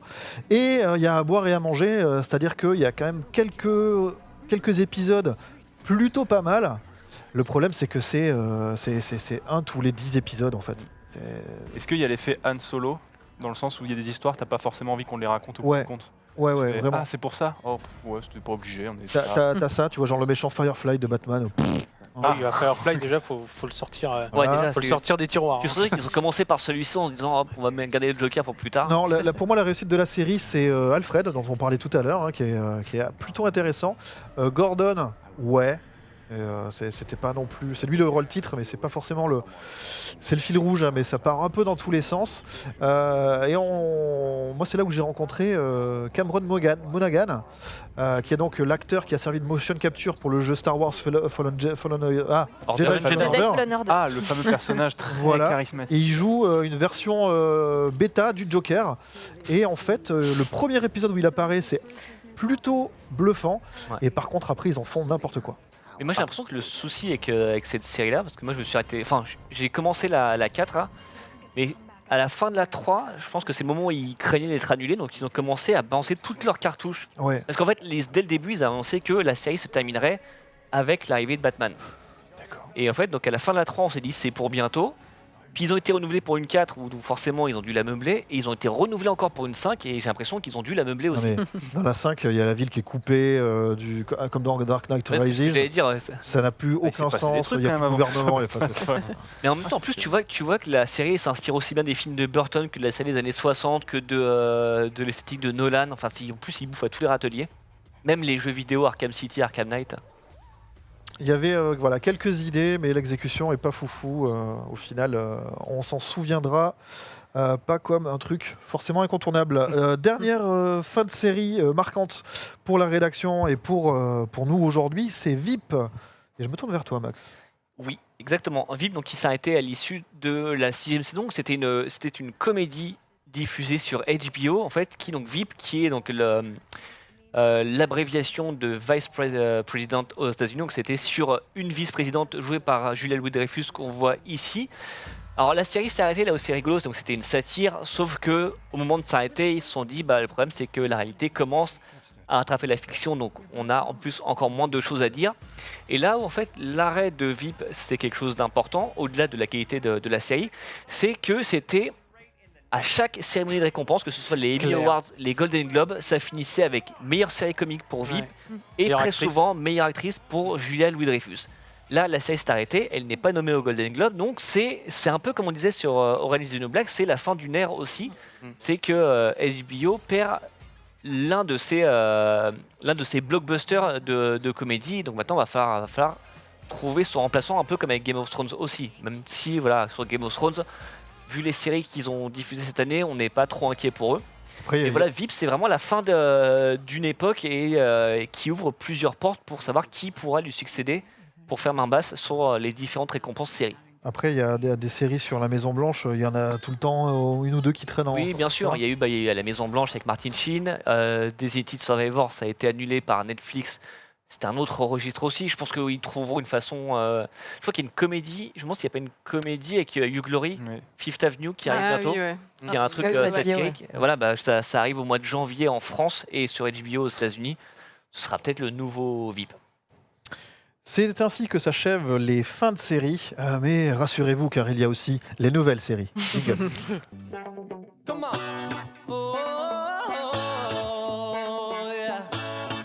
C'est Faudel. Et on va voir ça avec Thomas, pas du tout, avec Megan. Megan qui va nous Oui. parler du chef-d'œuvre d'Alan Moore, porté à l'écran par Lindelof, Lindelof, Ah c'est oui. Watchmen. The Watchmen. Ah oui, sur Ah. Chaise de l'amour, je me dis, mais qu'est-ce que c'est Le chef-d'œuvre, non, Ah oui. de Alan Moore. Oui, Ah oui, Watchmen. d'Alan Moore. Ouais, Ah oui, ouais, de l'amour. De l'amour. Ah, De putain. Alan Moore. C'est tout à fait le thématique. Oui, c'est ça, je voyais Mais je pas. suis pas fatigué, ok. Moi aussi. T'inquiète, ça va bien se passer. Donc oui, Watchmen, qui est une des meilleures nouvelles séries de cette année, donc une série HBO et donc OCS chez nous, donc qui est basée, comme tu disais, sur les comics d'Alan Moore. Pour moi, c'est une énorme réussite parce que Damon Lindelof a réussi à autant respecter l'univers de Watchmen que d'apporter vraiment sa propre patte et d'apporter son point de vue qui est très politique sur les États-Unis et sur ce qu'est être un super-héros. En fait, j'ai l'impression que ça. On a tellement connu pendant plusieurs années l'ère Marvel, l'ère DC, etc., avec des super-héros très acidulés, très pop, très carrés. Et là, avec Watchmen et aussi The Boys, on tape vraiment sur l'image du super-héros et on apporte quelque chose de vraiment nouveau, un regard neuf, un regard plus critique. Et c'est vraiment super intéressant dans cette série. Tout est bien. Les dialogues, les personnages, la mise en scène. L'épisode 6 est sublime. Enfin, c'est vraiment. C'est vrai que l'épisode 6 est vraiment. L'épisode 6 est incroyable. Il est en noir et blanc, c'est une folie. Et Même 6, 7, 8, 6, l'enchaînement 7, 8, est, ouais, est les assez derniers dingue. épisodes qui ont été diffusés là, c'est vraiment incroyable. Donc chapeau à Damon Lindelof qui nous avait offert aussi Lost et The Leftovers. Donc un grand génie et il a encore réussi avec cette série. Et moi, j'avais vu que le film Watchmen les Gardiens et du coup, ça m'a donné envie de lire la BD que j'ai achetée ce week-end. Donc voilà, je vais prolonger l'expérience avec la BD. Autour de la table, Watchmen, ça fait partie des trucs que vous avez dans votre to-do. Vous l'avez revu, vous en pensez quoi Moi j'ai vu le film Les Gardiens du coup aussi que j'avais beaucoup aimé et du coup pour l'instant j'ai regardé que les 2 premiers épisodes et je suis un petit peu désorienté, c'est très différent quand même du film donc pour l'instant les 2 premiers épisodes il y a plein d'intrigues très intéressantes qui sont posées assez rapidement quand même. Maintenant, ça me désoriente un petit peu de ce que j'avais vu dans le film. Mais je pense que c'est pour le meilleur parce qu'il y a des choses qui sont vraiment, vraiment très très chouettes. La photographie dans la série est... c'est assez bluffant, les premières images, moi ça m'a pris tout de suite, donc j'ai regardé 2 épisodes très rapidement, après j'ai pas eu le temps, mais je pense que ça va se faire binge drinker très vite dans le reste de la semaine, ouais, effectivement. Manon, Max? Ouais, moi j'ai tout regardé, enfin je suis à jour, je trouve ça super aussi. Megan a un peu tout dit, l'épisode 6 est sublime, effectivement, il n'y a rien à dire. Et après, moi je n'avais pas vu le film, j'ai pas lu les comics, et c'est vrai qu'au début j'étais complètement paumée dans la série, je me disais mais qui est qui, j'allais sur Wikipédia Watchmen pour capter les personnages, exactement. Ouais. Mais en fait, au fur et à mesure, vraiment à partir de l'épisode 5, on commence à tout comprendre, ça commence à s'imbriquer, et là tu te dis ah ouais d'accord, franchement c'est hyper bien. Ok. Je suis complètement d'accord avec ça. C'est un peu, tu parlais de la patte d'Amon Lindelof, et c'est que pendant 5 épisodes, il raconte pas grand chose parce qu'il n'y a pas vraiment d'intrigue à proprement parler. C'est plus, il met en place les personnages, l'univers, mais ça reste fascinant quand même. T'as envie de suivre, alors qu'aujourd'hui, maintenant, il y a beaucoup de séries qui tentent ça. Et en fait, qui restent pas intéressantes là, en fait, ça reste fascinant. Par exemple, dans la saison 8. Voilà, exactement. Eux, ils vont beaucoup trop vite, justement. Et là, c'est ça, en fait, c'est que tu es récompensant dans les épisodes 6, 7 et 8 parce que tout ce qui a été mis en place, en fait, ça s'imbrique, ça prend sens, et quand ça prend sens, c'est fou. Du coup, ça pouvait être un peu ce qui pouvait larguer, justement, quand t'es pas familier à ça. Et d'ailleurs, faut vraiment pas se fier au film, hein. C'est complètement différent, ça suit en fait, plus les comics. Parce que j'avoue qu'il y a eu un choc au début, j'étais là. Mais je comprends parce que ça n'a absolument rien à voir avec le film. En fait, c'est vendu comme la suite des comics, et en même temps, c'est Damon Lindelof, donc évidemment, il n'y a pas tout faire comme tout le monde, mais c'est plus les comics que le film qui avait pris quelques libertés. Du coup, on le conseille à ceux qui aiment les séries bien faites et intelligentes et à ceux qui en ont marre des films de super-héros. C'est un peu ça. Très bon résumé. Mais du coup, est-ce que Watchmen, parce qu'on n'en parle pas encore comme un must-have, mais j'en parlais avec notre ami Gastronogeek qui nous disait que lui avait beaucoup aimé et il pensait que ça avait fait un petit truc en mode un peu comme fait Westworld, c'est-à-dire quand la première série est sortie, la deuxième, les gens ont commencé vraiment à en parler, à s'intéresser. Il y a moyen que ça suive le même chemin. Ouais. Ce soit un petit peu en mode une fois que l'univers est posé, qu'on a eu le temps de digérer la première saison, que la deuxième arrive avec du coup les personnages qui sont déjà posés et alors, je sais pas, voilà. Ouais, il y a moyen que ça arrive. Le problème, c'est que Damon Lindelof a pensé sa série pour une seule saison. Lui, c'était la commande, c'était 9 épisodes, point barre. Donc lui, il a vraiment pensé sa série comme. Mais ça change toujours, ça, après un succès. Mais connaissant HBO et les pépettes qui se font, il y a moyen qu'il lui commande une saison 2. Ça peut être aussi une histoire à un autre endroit et une autre époque. En fait, ça peut ne pas être la suite. Ça peut être plein d'univers alternatifs. Faut pas qu'il finisse ça comme Lost, juste quoi. Ouais.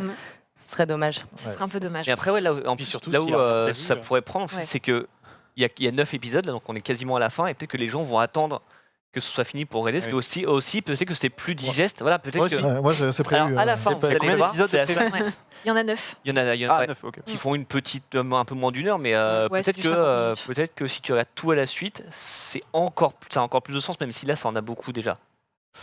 En suivant dans les nouvelles séries qui ont marqué l'année, il y a Les Sauvages, Rivenzi. Ouais, Les Sauvages, parce que du coup, j'ai commencé à regarder quelques séries Canal, notamment Les Bureaux des légendes que j'avais raté, et du coup est sorti dans cette période Canal que j'avais, est sorti du coup Les Sauvages avec Roche Dizem, Marina Foïs. Donc le postulat de la série, c'est imaginer que, c'est qu'un candidat à la présidentielle qui est en plus favori, est issu de l'immigration. Et donc forcément, à partir de là, se posent plein de problématiques de comment réagirait l'opinion publique. Et je trouve que ça tire sur plein de problématiques super intéressantes, sans tomber non plus dans le larmoyant, parce que du coup, on a une vraie histoire quand même d'intrigue. Moi, j'avais été accroché par le premier épisode, c'est-à-dire que j'ai fini le premier épisode m'avait vraiment pris. Et ensuite, après, la série n'est pas parfaite, il y a quelques moments où on se dit que c'est un peu tiré par le cheveu, on se dit oui, bon d'accord, on a compris la symbolique de machin, mais le premier épisode m'avait vraiment accroché, m'a permis de tout regarder, et j'ai trouvé que c'était une bonne série. En plus c'était une série française. Marina Foïs, j'ai trouvé vraiment très chouette dedans, et puis il y avait du coup Sofiane, pour ceux qui suivent un petit peu le rap, qui était Fianso, exactement, qui était là aussi, et que moi j'ai trouvé bon. Donc non, c'était vraiment une très bonne surprise que cette série Les Sauvages, donc très chouette. Quelqu'un a regardé autour de la table ? Oui, et je te rejoins totalement. Très bonne série française, donc ça mérite d'être souligné. C'est vraiment une bonne série politique, comme c'est très bien faire Canal à l'image de Baron Noir. Et ça suit vraiment la lignée un peu de Homeland. C'est un peu dans ce style de série-là. Ouais. C'est très rythmé, ça prend vraiment bien, ça se binge bien surtout. Et les acteurs sont très bons, tous. Et Fianso aussi est très très bon. Ouais, Enfin, c'est Fianso, tout le il monde est est bon en super. fait. Enfin, le casting est vraiment bien. Moi, pour ma part, je trouve que ça affaiblit un peu sur la fin. Ouais. Oui, je suis d'accord. que- Le final est un peu moins. Ouais. C'est moins pertinent, ça va moins. Voilà. Mais ça n'empêche pas que ça se laisse suivre. En fait, c'est le renversement du politique vers le drama d'histoire de couple. Voilà, c'est un peu Ouais. toujours. Parce qu'il y a le côté très familial aussi, très un peu Dallas. Le un peu, clan, tu vois, ouais, le il y a- clan, il y a un tu peu vois. ça, ouais. Moi, je trouvais ça un peu long. J'aurais trouvé que ça méritait moins d'épisodes.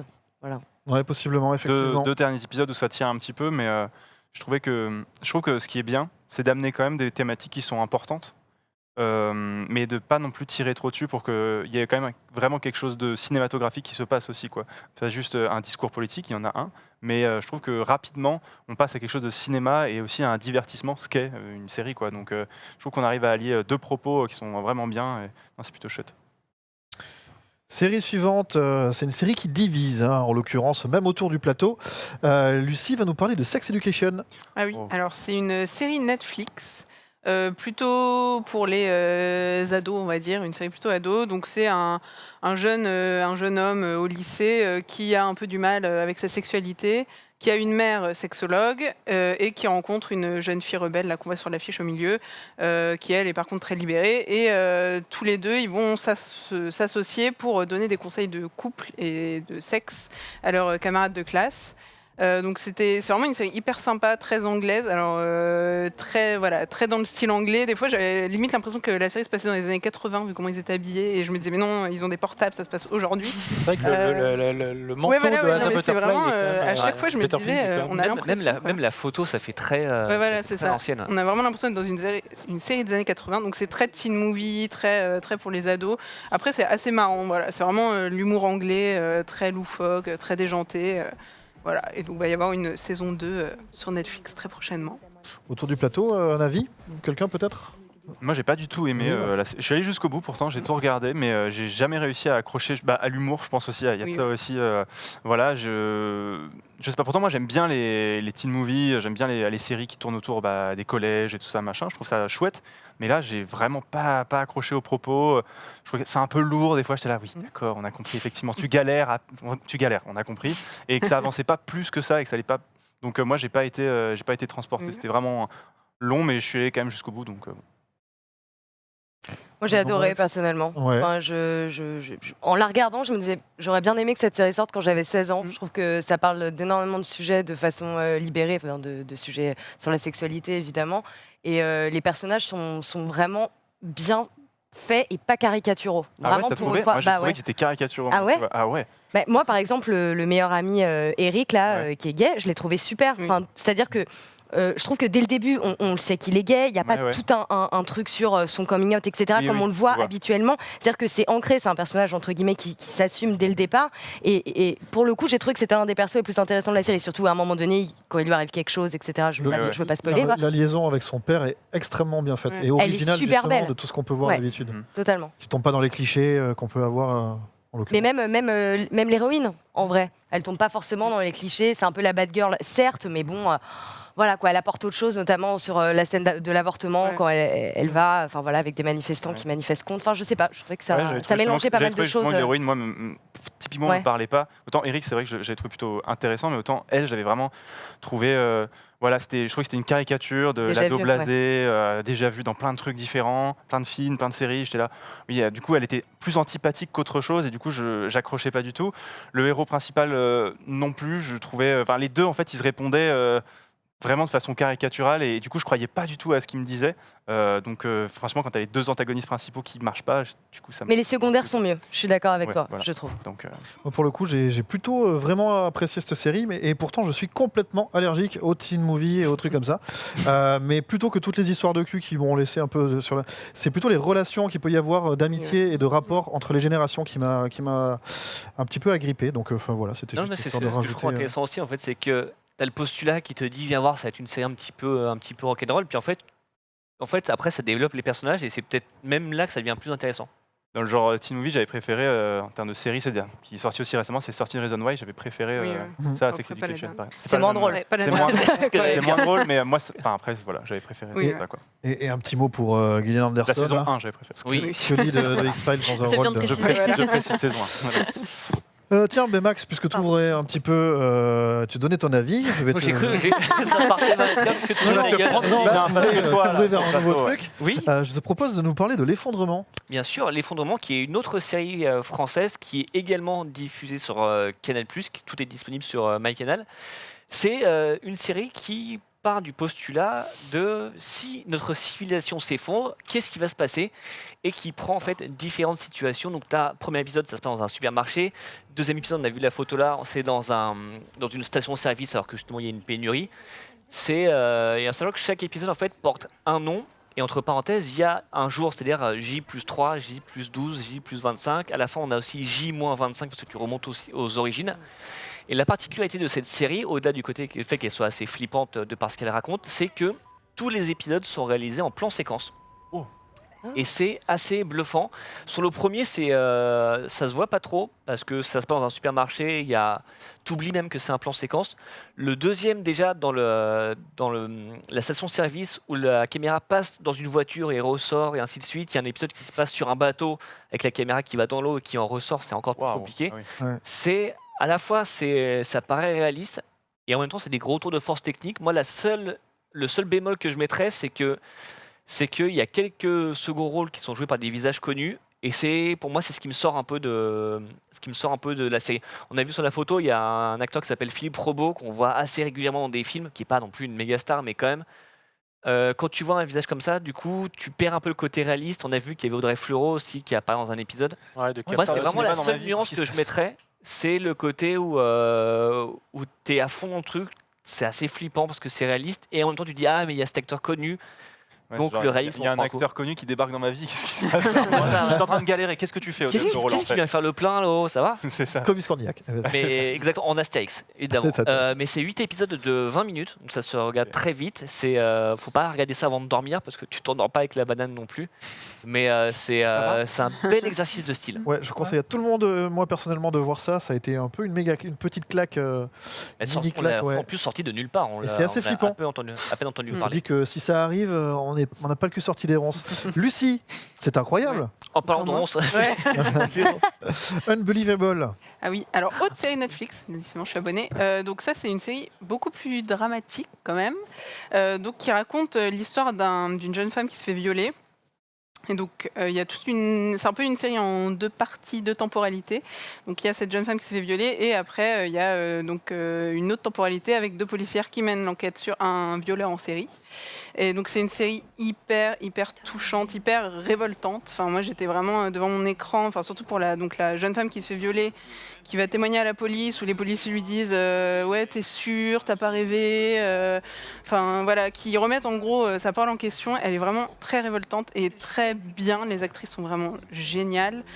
Franchement j'ai aucun bémol à lui dire, à part la temporalité qui est un peu difficile à comprendre au départ, où on se dit attends, c'est en même temps, c'est pas en même temps, voilà. Mais à partir du moment où on comprend comment est construite la série, c'est vraiment tout seul. Enfin, ça se regarde vraiment. Enfin, on a envie de la binger. Et le dernier épisode est hyper beau, avec, enfin, bon, je vais pas spoiler, mais voilà, vraiment des passages, des scènes très belles où on se dit bon bah il y a un peu de justice dans le monde. Et c'est une série adaptée d'un article sur les 2 policières. Donc je me souviens plus, je sais qu'il a été primé, mais je me souviens plus du prix qu'il a eu et où donc ça raconte toute cette histoire de Unbelievable. Voilà. Est-ce que autour de la table, vous avez jeté un œil à Unbelievable? Pas encore. Non, Encore. Mais c'est prévu. Oui. Faut regarder. J'en ai entendu Mais que du bien. Ah ouais, C'est- faut vraiment Ouais. regarder. On va rester dans les choses un petit peu sympas, hein, comme ça, puisque Manon, tu vas nous parler de Dans leur regard.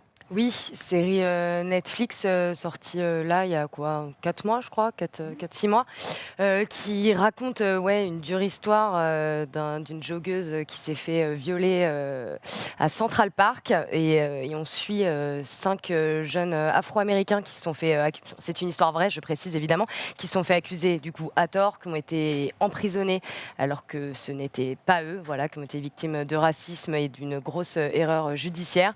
Et la série série est absolument fantastique. Franchement, les épisodes, ça te vraiment fait mal au ventre pour eux. Les acteurs sont sensationnels. Enfin, vraiment, Jarel Jérôme, qui a eu un Emmy Awards, il a un épisode, l'épisode 3, qui est consacré à son personnage parce que il joue le personnage le plus âgé, donc celui qui a reçu la plus grosse peine de prison.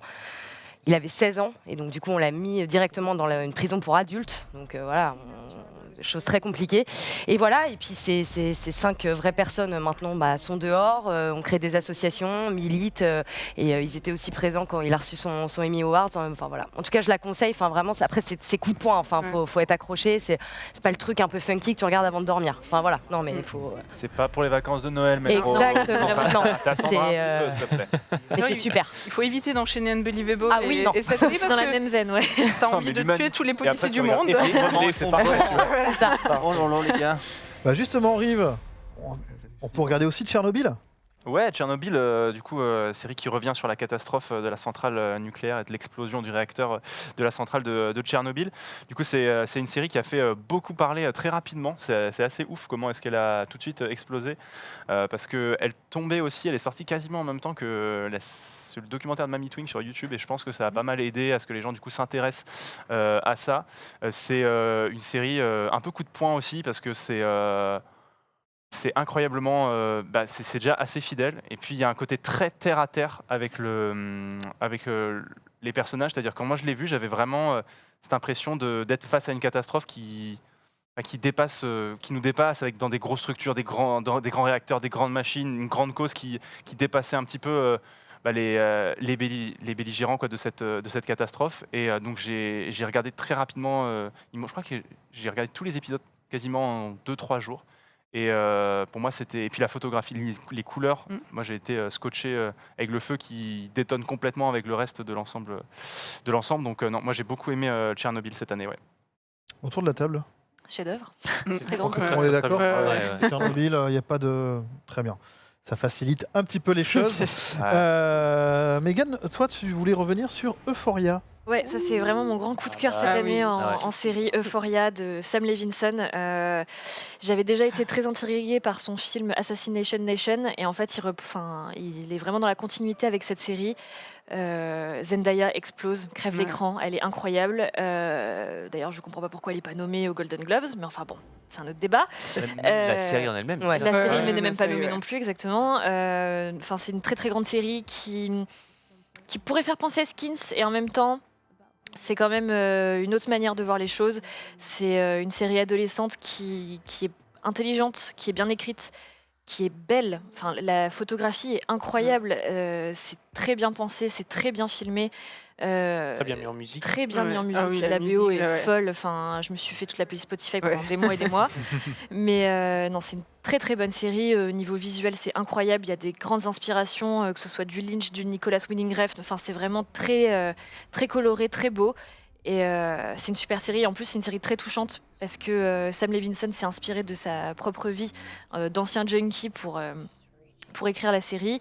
Et tout est vrai. Enfin, on pourrait penser que c'est des clichés d'ados américains, sauf que c'est ce qui se passe réellement aux États-Unis. Ce sont des ados qui sont comme ça, qui paraissent un peu névrosés, mais qui en même temps subissent beaucoup de choses. Et pareil, Hunter Schaffner est incroyable aussi.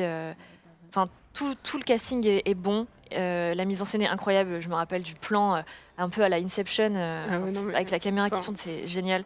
Enfin, vraiment une grosse série, gros coup de cœur, grosse claque de l'année, et vraiment à rattraper. Ouais. Puis tu t'accroches dès le pilote. Ouais, Pour le ouais, coup, ouais. c'est pas c'est pas une série qui démarre au 3 ou 4e. Où on dit Tu vois le attends pilote, tu fais, 2 saisons et demie, ouais. après tu vois, c'est Ouais. bien. Ouais. Vraiment, 5 saisons, tu verras, il y a Batman. Ah oui, pardon. T'es scotché Petite direct. SVP, Vraiment. pardon, oui, j'étais tellement emballée Ah, par la série. En fait, on suit donc Zendaya qui incarne Rue, qui est donc une junkie qui essaie de s'en sortir avec ses addictions, et elle va faire la connaissance de Jules. Merci, de Jules qui est joué par Hunter Schaffner. Et donc cette rencontre va vraiment bouleverser sa vie, et on suit à travers le Roux qui est le fil rouge en fait de la série, toute la vie d'adolescents aux États-Unis. Voilà. Donc c'est un peu dans la même veine que Skins, mais En fait, c'est un peu le Skins moderne. de cette Ouais, décennie. En fait, comme tu disais, c'est un vrai portrait de la jeunesse américaine d'aujourd'hui. Forcément, peut-être que nous, ça nous parle moins. mais ça semble vrai en fait. Et, c'est un sacré tour de force cette série. Ouais. Parce que tout pourrait se casser la gueule. Et je sais pas, il y a un équilibre qui. Ouais, Moi, c'est ma série préférée de l'année. Ouais, clairement. ça, C'est vraiment, c'est vraiment- le C'est cœur, fluide et comme ça, Ah ouais, sur la table. vraiment un truc. série HBO donc sur OCS. Ouais. Voilà. J'espère que ça va tenir encore parce qu'il y a une Ouais, saison 2. j'ai Une un saison peu 2. peur J'ai un peu de peur ce parce qui va arriver. que Ouais. peut-être que tu peux être amené à faire trop de visuels ou pas trop savoir raconter, mais il y aura au moins cette saison 1 qui est Ouais, qui est qui est magnifique. géniale. Et pourtant, la première dans le top que je vois sur le runner, c'est Years and Years, Max. Exactement, Years and Years qui a été diffusé à peu près au même moment d'ailleurs que Euphoria, donc c'était sur. Alors c'est un partenariat entre HBO et la BBC. Chez nous, ça a été diffusé sur Canal+, donc c'est disponible sur MyCanal. Il y a 6 épisodes. C'est une série créée par Russell T Davies, qui est l'auteur du reboot de Doctor Who en 2005. Après, c'est plus lui le showrunner, mais c'est lui qui chapeautait ça. Et en fait, c'est l'histoire. Alors comment le résumer de façon assez simple? En fait, c'est plusieurs années dans l'avenir du monde, on va dire, vu à travers les yeux d'une famille anglaise. Donc c'est-à-dire que la série commence aujourd'hui et on va dire qu'elle se finit dans Je crois que 10 c'est ans. 25 ans, non Peut-être 15 ans plus ou que- 25 ans, je sais plus. Oui, non, parce que ça commence aussi Ouais. avant, Oui, avant voilà, lui, ouais. t'as raison. Mm. Et alors, beaucoup de gens l'ont résumé, j'aime bien ce résumé, comme la version réussie de la saison 5 de Black Mirror. Mm. Et c'est pas Ouais. faux, parce que en fait, c'est évidemment c'est une Dystopie. uchronie, une dystopie, pardon, qui imagine ce qui pourrait se passer dans les années à venir, en sachant que ça commence autour d'une histoire d'incident nucléaire, c'est-à-dire les États-Unis qui ont lancé un missile nucléaire sur Hong Kong. Ce qui fait, voilà, on imagine bien. Il y a le personnage d'Emma Thompson qu'on voit passer, en fait, qui joue une femme politique d'extrême droite qui, évidemment, prend du galon au fur et à mesure des événements et des années. Donc voilà, c'est des choses quand même qui nous parlent beaucoup et dans lesquelles on peut se projeter facilement. Donc c'est à la fois une série qui est flippante par la façon, à travers le futur qu'elle nous projette, et émouvante parce qu'on reste quand même attaché à la même famille, aux événements qui leur arrivent. Voilà, il y a des tensions, il y a des disputes, il y a les événements qui sont relatifs à la vie, à ce qu'elle est. Et c'est pareil, on parlait de bel équilibre sur Euphoria. Il y a un peu un bel équilibre aussi là sur Years and Years, qui est une mini-série, c'est-à-dire qu'il n'y aura a priori pas de saison 2, sauf s'ils décident vraiment de faire quelque chose dans la même C'est veine. combien d'épisodes 6 épisodes. 6 épisodes. Qui dure une petite heure, même pas une heure, ça passe très bien. Il y a en plus un gimmick récurrent, c'est-à-dire que tu avances dans le temps, tu vois en fait différentes choses qui se passent dans le monde. Le réveillon, on voit le. Oui, voilà, paraître, c'est donc ça. on Vous voyez s'affiche, justement etc. le 2032 qui s'affichait, des fois souvent ils avancent dans le temps comme ça, mais tu en reviens toujours à cette même famille et ouais, tu as l'équilibre entre le futur assez pessimiste et le côté humain de la famille. Ça parle un petit peu de transhumanisme aussi, voilà, ce que j'en parlais tout à l'heure par rapport au nouveau James Bond. Ça parle de technologie, ça parle de migrants aussi. Mhm. C'est une série qui est très actuelle et c'est peut-être ce qui la rend aussi flippante. Ouais. Il nous reste à peu près 20 minutes. 20 minutes pour aborder les coups de cœur des gens sur ce plateau. Évidemment, vous avez vu qu'il manque quelques séries emblématiques de l'année. C'est tout de suite.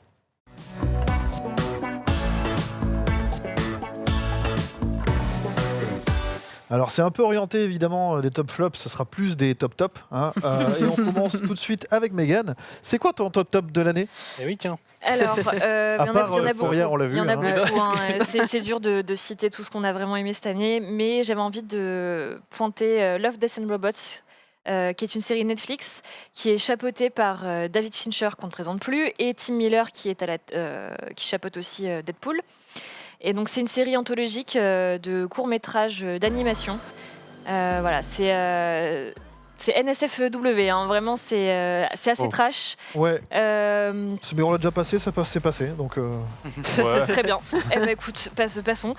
Donc oui, c'est 18 courts-métrages d'animation entre 6 et 17 minutes à peu près.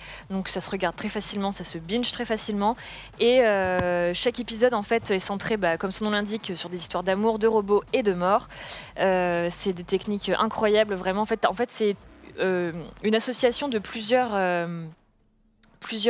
productions du monde entier. En fait, il y a même 2 épisodes qui sont faits par 2 studios français. Donc ça aussi, je pense qu'il faut le souligner. Et donc on a en fait, je trouve que tout le monde peut s'y retrouver. En fait, on n'est pas obligé d'aimer la saison dans son intégralité. Chacun peut s'y retrouver en fonction des courts métrages et des épisodes qui peuvent te plaire ou pas. C'est différentes techniques. T'as de la 2D, t'as de la 3D, t'as de la motion capture. Enfin, t'as vraiment de tout. C'est vraiment intéressant. L'ensemble peut paraître inégal, mais on y trouve son compte. Il y aura forcément une histoire dans les 18, dans le lot qui va te parler, qui va te plaire. C'est énormément référencé. C'est très, beaucoup de références à Blade Runner, 2001, Alien, etc. C'est très, très, très, très référencé. Il y a déjà une deuxième saison qui a été commandée. On n'a pas encore la date, parce qu'avec Netflix, c'est entre aujourd'hui et la fin du monde, donc c'est prochainement, quoi. Voilà. Mais en tout cas, il y aura une saison 2, toujours chapeautée par David Fincher et Tim Miller. Et il y a la sud-coréenne Jennifer Yoon Nelson qui rejoint l'équipe pour chapeauter cette deuxième saison. Donc elle était réalisatrice de Darkest Minds, Rébellion et Kung Fu Panda 2 et 3. Donc voilà, une belle équipe pour la deuxième saison de cette série anthologique. Effectivement, ça a été relevé dans le chat. On avait reçu le frère de notre chroniqueur Chrono, qu'on peut voir dans le récap, dans le journal du hardware et dans le journal de jeuxvideo.com. Donc son frère a travaillé sur Love, Death and Robots en tant qu'animateur, et notamment sur l'épisode qui se passe dans l'espace. Je peux pas spoil, donc je vais m'arrêter là. Oui, quasiment photoréaliste. Oui, je vois. Là, c'était une technique en motion capture justement, avec des vrais comédiens et tout. Il est super cet épisode. Il était venu pour en parler, donc voilà. Love, Death and Robots, tout le monde l'a regardé, tout le monde l'a vu ou pas du tout? Non, moi j'ai pas encore vu, j'en ai entendu parler, parce que côté un petit peu unique, j'en ai entendu parler surtout après avoir vu le dessin animé Spider-Man. On m'a dit regarde ça aussi, c'est une sorte de... Il y a l'un des cours justement qui est fait par des gens qui ont bossé sur Spider-Man. Je ne sais pas exactement quels sont leur rôle exactement, mais je pense que c'est pas le troisième. C'est celui où le mec voit sa voisine par-dessus le... C'est exactement ça. Ouais, donc, un peu fenêtre sur cours 2.0.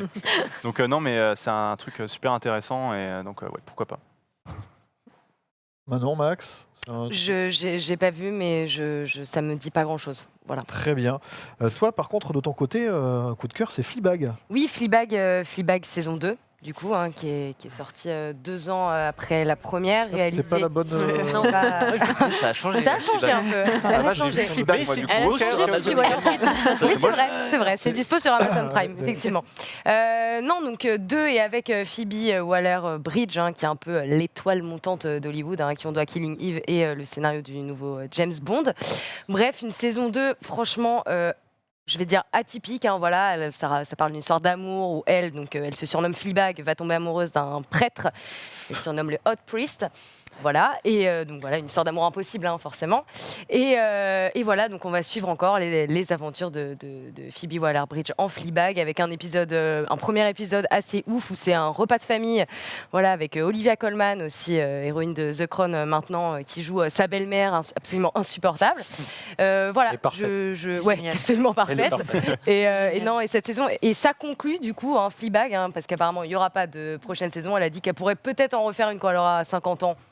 Bon bah voilà, on verra, il y a encore un peu de time. Et puis voilà, mais en tout cas, belle conclusion. Vraiment, moi j'ai eu un peu les larmes à la fin. Bien joué la régie. Ça a été adapté en France de manière un petit peu... Ce sera pas dans les tops. Non, c'est pas ça. Vraiment pas. Il paraît que c'est pas génial. Pas du tout. Mais en fait, ça reprend exactement la même chose, mais mot pour mot que Fleabag. Mais oui, c'est un copier-coller. Copier-coller. Mais sans le... truc en plus. Sans l'humour anglais, sans Phoebe Waller-Bridge, voilà quoi. Camille Cotin, on l'aime beaucoup, mais là ça... Franchement, ça va pas du tout. Ça ressemblait plus à une suite de connasses. Ouais, c'est vrai. À une vraie, qu'à un vrai remake. Puis voilà, en fait, ce qui marche avec Phoebe Waller-Bridge, c'est que, on la connaît, mais il y avait ce côté aussi où on la connaissait pas vraiment, donc tu avais vraiment l'impression de la voir elle s'adresser à nous, alors que là, tu voyais Camille Cotin dans un rôle et ça marchait beaucoup moins. C'est vrai. Ça faisait vraiment faux, alors que là, les adresses à la caméra, ou les regards caméra, à chaque fois, c'est le bon timing, je sais pas, il y a un truc qui est fou. Du côté de Lucie, par contre, on change de décor puisqu'on va aux États-Unis il y a quelques années. Ouais, on va chez Mindhunter saison 2. Ah là là, donc j'ai vu dans le chat les gens qui disaient on n'en parlait pas. Bah oui, j'étais un peu surprise que ce soit pas dans le top. Incroyable. Donc pour rappel, Mindhunter, ça suit 2 agents du FBI plus une médecin qui ont un peu dans les années 70 mis en place tout ce qui est le profilage. Donc ils ont dans la première saison, ils interviewent des tueurs en série comme Ed Kemper. Et donc dans la saison 2, cette fois, ils partent un petit peu des salles d'interrogatoire et ils vont sur le terrain, donc pour essayer de résoudre un mystère, une série de meurtres à Atlanta, enfin de disparition d'enfants, on ne sait pas si c'est vraiment des meurtres. Et donc ils mettent un peu en application cette fois tout ce qu'ils ont pu voir, tout ce qu'ils ont pu apprendre des autres tueurs en série pour essayer de savoir qui pouvait tuer, comment prévoir les prochains meurtres, essayer de tendre des pièges, etc. Donc c'est vraiment c'est aussi bien que la première saison. C'est un peu une série, une valeur sûre. On sait quand il y a Manhunter, on sait que ça va être une bonne série. Et c'était vraiment intéressant de voir un peu en application tout ce qui est profilage, voir. Il y a un épisode au tout début de la saison où il fait confesser quelqu'un qui a fait un meurtre en mettant des pièces, des choses comme ça, pour le déstabiliser. Et donc c'est vraiment. Voilà, c'est vraiment une série hyper intéressante. Surtout moi, j'adore les tueurs en série, donc voir des tueurs en série, Comment voir ça le début, ouais, eh oui.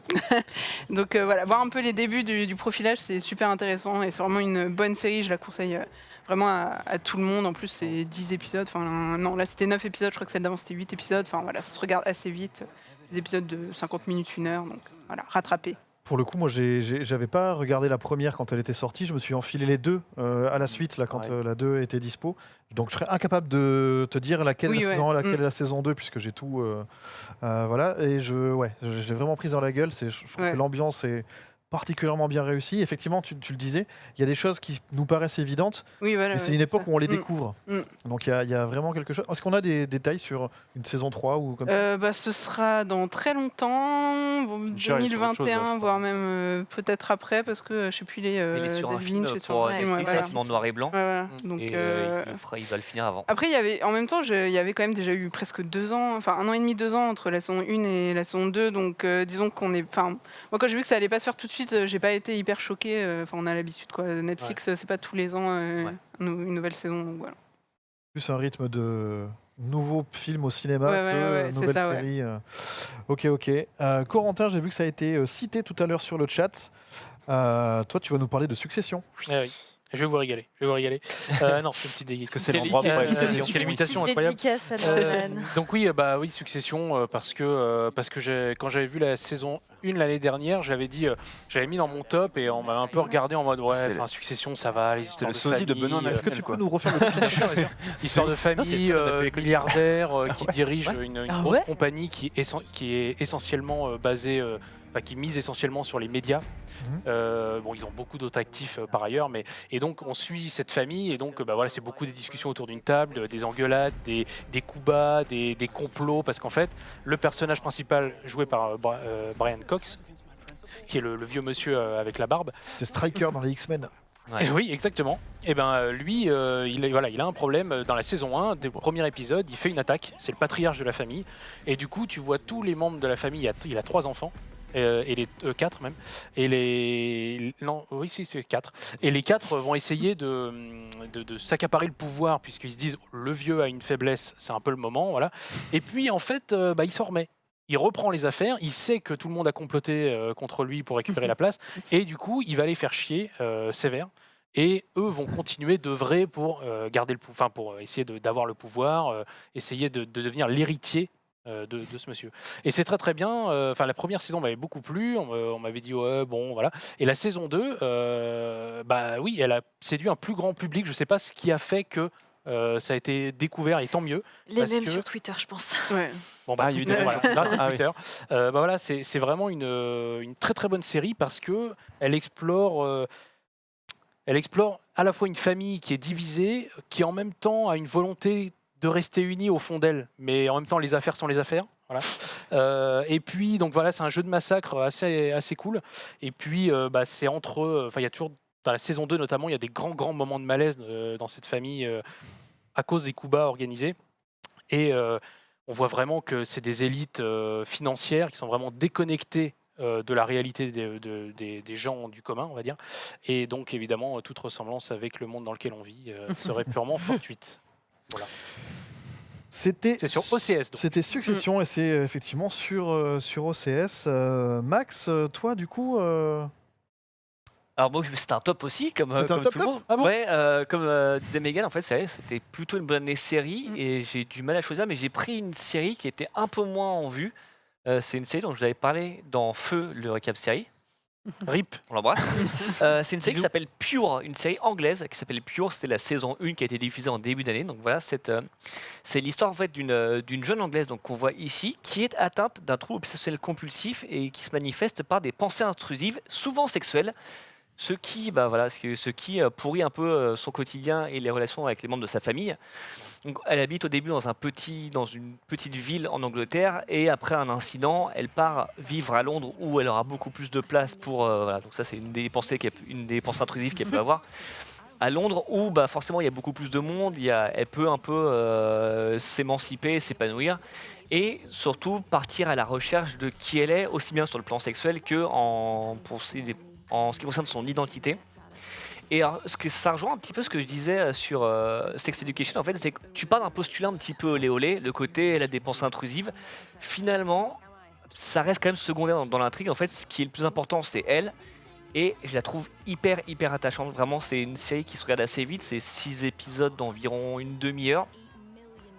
Et vraiment, le personnage de Marnie, je trouve vraiment attachant. T'as envie qu'elle s'en sorte, t'as envie qu'elle réussisse, t'as envie qu'elle trouve sa place dans le monde et dans la ville dans laquelle elle habite. Et vraiment, ça a été un joli petit coup de cœur et surtout la découverte d'une actrice qu'on voyait là, qui s'appelle Charlie Clive, qui est chez nous, c'est une inconnue. En Angleterre, en fait, elle avait une petite réputation parce que c'est une actrice qui a monté une pièce de théâtre qui a eu assez de succès autour de la tumeur au cerveau qu'elle a eue il y a quelques années. C'est une actrice qui est assez jeune quand même et à qui on a découvert une tumeur au cerveau quand elle avait 24 ans. Et donc elle s'est battue contre ça et elle en a aussi fait une pièce de théâtre dans laquelle en fait sa tumeur est jouée par une autre actrice.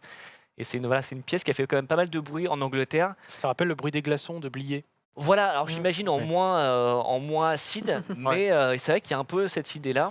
Et vraiment, c'est une actrice moi que j'ai envie de suivre. J'espère qu'elle va réussir à faire autre chose parce que pour l'instant, en dehors de Pure, qui pourrait avoir une saison 2, mais c'est pas confirmé encore, elle a rien. Mais vraiment, si vous avez l'occasion, c'est une très chouette série. Et je me souviens quand tu l'avais présenté il y a quelques temps, il n'y avait pas encore de diffuseur en France. Eh bien, ça n'a pas changé malheureusement. Yes, voilà. Et c'est bien On retrouve tous les sites de druides, bien sûr. Bien sûr, allez passer 6 semaines en Angleterre. De toute façon, en Angleterre, je pense que la série doit exister en DVD, ce qui est la possibilité. Moi, je pensais qu'il y aurait une chaîne, genre un Amazon qui choperait les droits. Enfin, Arte qui va récupérer ça pour diffuser. Ouais, Arte, Canal Plus aussi. Donc, je vais surveiller ça de près. Mais vraiment, j'ai beaucoup aimé cette série. Et vraiment, avec le recul de quelques mois après l'avoir découverte, toujours.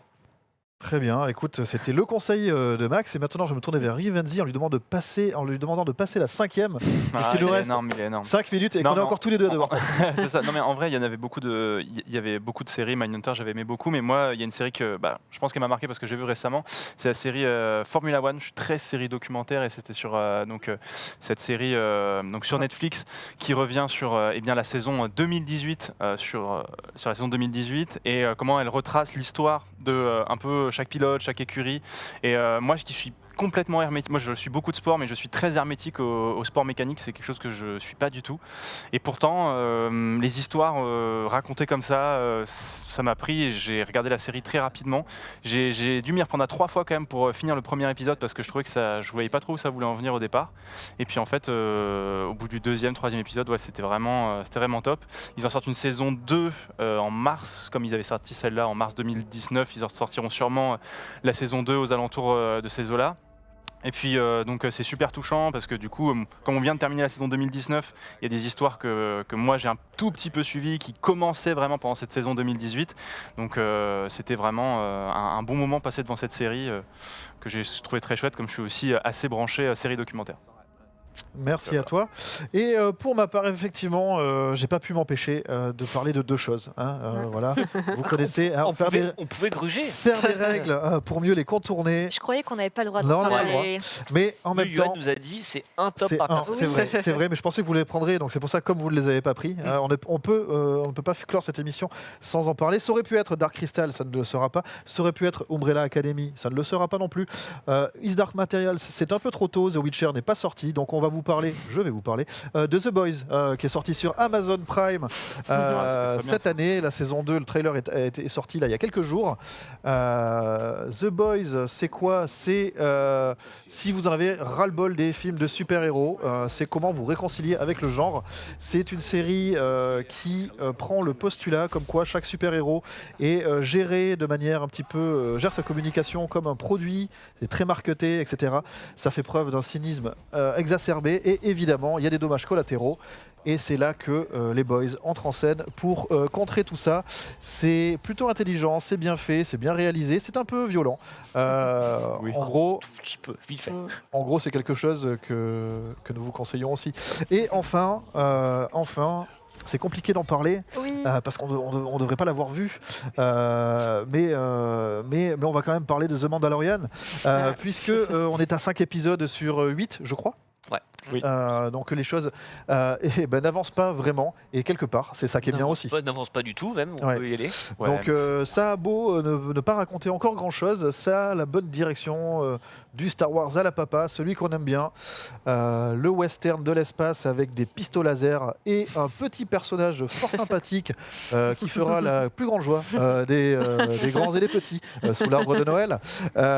Non, voilà, c'était. Je sais pas, est-ce que vous avez regardé The Boys et Mandalorian autour de la table un peu? moi, The Boys, j'ai beaucoup aimé. Ouais. J'aurais pris, je pense, en top si tu ne l'avais pas pris avant moi. J'aurais pu te laisser pour parler de tricher en Mandalorian. Ouais, c'est vrai. Mais The Mandalorian, moi j'ai beaucoup aimé. Voilà, je trouve que ça prend le temps. Mais alors c'est comme tu le dis, ça raconte pas encore grand chose. Mais pour parler d'autre chose, j'ai beaucoup aimé la musique aussi. Enfin, c'est quelque chose qui m'a. Il y a quelque chose d'assez organique dans la musique qui m'a pris très rapidement et qui m'a fait accrocher à la série. Plus qu'à ce qui se passait, c'est la musique à la fin qui m'a foutu une boule au ventre à la fin du premier épisode surtout. Et ensuite, non, c'est très très chouette. J'ai regardé pour l'instant les 5 épisodes et pour moi, ça prend une direction intéressante. Parce que comme ça fait pas grand chose, ça se garde plein de portes ouvertes et je trouve que ça installe aussi des trucs. Donc je suis vraiment content de cette série. Ça ouvre enfin la mythologie qui avait tendance à se réduire ces dernières années, effectivement. Ça redonne foi dans Star Wars surtout aussi. Ouais, on se remet à recroiser les doigts un petit peu. Et puis en plus, il y a le jeu de Jedi de Fallen Order qui est pas mal non plus. Donc on se dit, Ah, ouais. c'est ouf quand même, on commence à passer des bons moments. Tu l'avais Quoi. fini aussi, Ouais, ça y est, le j'ai jeu. bouclé, Et, ouais. je l'ai- J'ai je- très satisfaite aussi du jeu. Ouais. Je l'ai même platiné. J'ai eu j'ai tout fait. Sérieux? Ouais. Oh là là, quel courage. Il me manque un truc, mais on peut pas le faire dans cette version-là à cause d'un petit bug. Enfin bon, c'est un autre sujet. C'est un autre débat. Est-ce que vous avez un autre petit truc que vous vouliez rajouter avant de... Non? Ah bah, si on savait qu'on pouvait gruger, on aurait préparé. c'est Ah bah sûr. oui. Moi, je serais venu avec 5 séries. Il te reste une minute. Non. Eh bien, voilà. C'est compliqué. Non, mais c'était un grand cru en tout cas cette année quand Ouais, même. franchement, Au c'était niveau dur de télé, faire c'était un grand cru, ouais. un top 10. Enfin, moi, j'ai un Ah, peu c'était galéré, même les Ouais. 3 premières entre Years and Years, Euphoria et je me souviens plus la troisième. Tchernobyl. Ouais. Genre, j'étais un peu à laquelle va en premier, en deux. Enfin voilà, c'était Moi, vraiment je une viens super de année. commencer la deuxième partie de la saison 2 de la bande à Picsou et je me dis, putain, j'ai déjà 20 séries pour un top 10. Enfin, je vais en avoir 20. Moi, il y a aussi la série Leeds sur Amazon Prime. Ils font une série sur les équipes de football et la série sur Leeds. J'en attendais pas mal de choses et j'ai pas trop aimé parce que voilà, c'était une rétrospective de leur saison passée où ça s'était plutôt bien passé. Ils ratent à 2 doigts la montée avec un club historique et je trouvais qu'ils n'ont pas réussi à bien faire vivre cette saison-là. J'ai pas trop aimé cette saison-là. J'ai un éclair comme ça, mais on n'a pas parlé de The Morning Oui, Show. je ne sais pas le dire non plus. C'est Mais vrai non, c'était dedans, non? Oui. Je l'ai zappé? C'est une très bonne série. Ah, c'est ma faute. Ah Eh bien, ouais. alors, c'était quoi, The Morning Show? Allez, Mégane. C'était moi? Ouais, vas-y. Ok, pardon.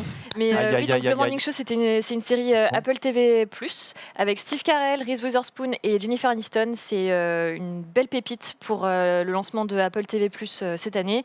C'est une série qui plonge dans les méandres des coulisses d'une émission de télé matinale. Donc c'est très malsain, mais comme le milieu de la télé. Et en plus, ça reprend vraiment... C'est vraiment une série post-MeToo parce que ça reprend une affaire qui s'est vraiment passée de harcèlement et d'agression sexuelle dans ce milieu.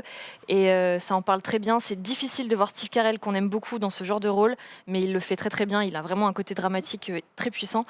Et c'est une très bonne série qui est d'ailleurs nominée aux Golden Globes et c'est mérité. C'est encore en cours de diffusion, mais je la conseille. Voilà. Erreur rattrapée. J'ai trouvé un mot de la fin parce que quelqu'un nous le fait remarquer. Regardez The OA. Parce qu'on nous a dit personne Saison n'a parlé de 2, The OA, exactement, effectivement. Si, ouais, Et on de en The avait parlé. Expanse. The OA aurait pu être Et dans la notre saison vrai. 2 de Dark J'ai aussi. plus de place dans le carnet, arrêtez d'en citer, Eh là, oui, ça l'émission devient ne peut durer un- que ça 2 devient heures. trop long, Je là. suis désolé. Du côté du Move, on a conseillé quoi comme série là récemment? Qu'est-ce qu'on a conseillé comme série récemment? Écoute, moi, The Morning Show, parce que je suis d'accord, je trouve ça super. Je réfléchis, tu me prends de court comme ça. En même temps, et comment est-ce Non, qu'on vous fait m'avez pour demandé, tu vois, regarder tes coups de Apple cœur TV+, perso. parce que moi ça ne C'est marche pas. hein. Non, Ah, c'est parce dispo en que- France, mais. Ouais, mais en gros, j'appuie sur mon lecteur, j'appuie sur l'épisode et ça ne se lance jamais. Donc, Sur J'ai jamais essayé, sur j'avoue. Google Chrome, je Je lance et ça ne marche pas. Donc, voilà. Non, Euphoria, vraiment, Ah, c'est un gros coup bonheur. de cœur. Toi, pour ton gros Euphoria. coup de cœur de l'année, Oui. ce serait Euphoria s'il n'y avait pas eu la rythmique de l'émission comme ça. C'est ce que tu aurais proposé de toi? Totalement, vraiment totalement. On peut te retrouver et t'écouter où exactement et à quelle heure? Écoute, tous les jours à 12h07. Entre Précis. 12h07 et Très précis. midi 11. Ouais, c'est très précis, ouais. Tous les jours? Ouais, tous Sur les le jours, Move. ouais. Sur le Move, ouais. Très bien, merci à toi d'être venu en tout cas. Merci à vous. Une autre fois avec grand plaisir.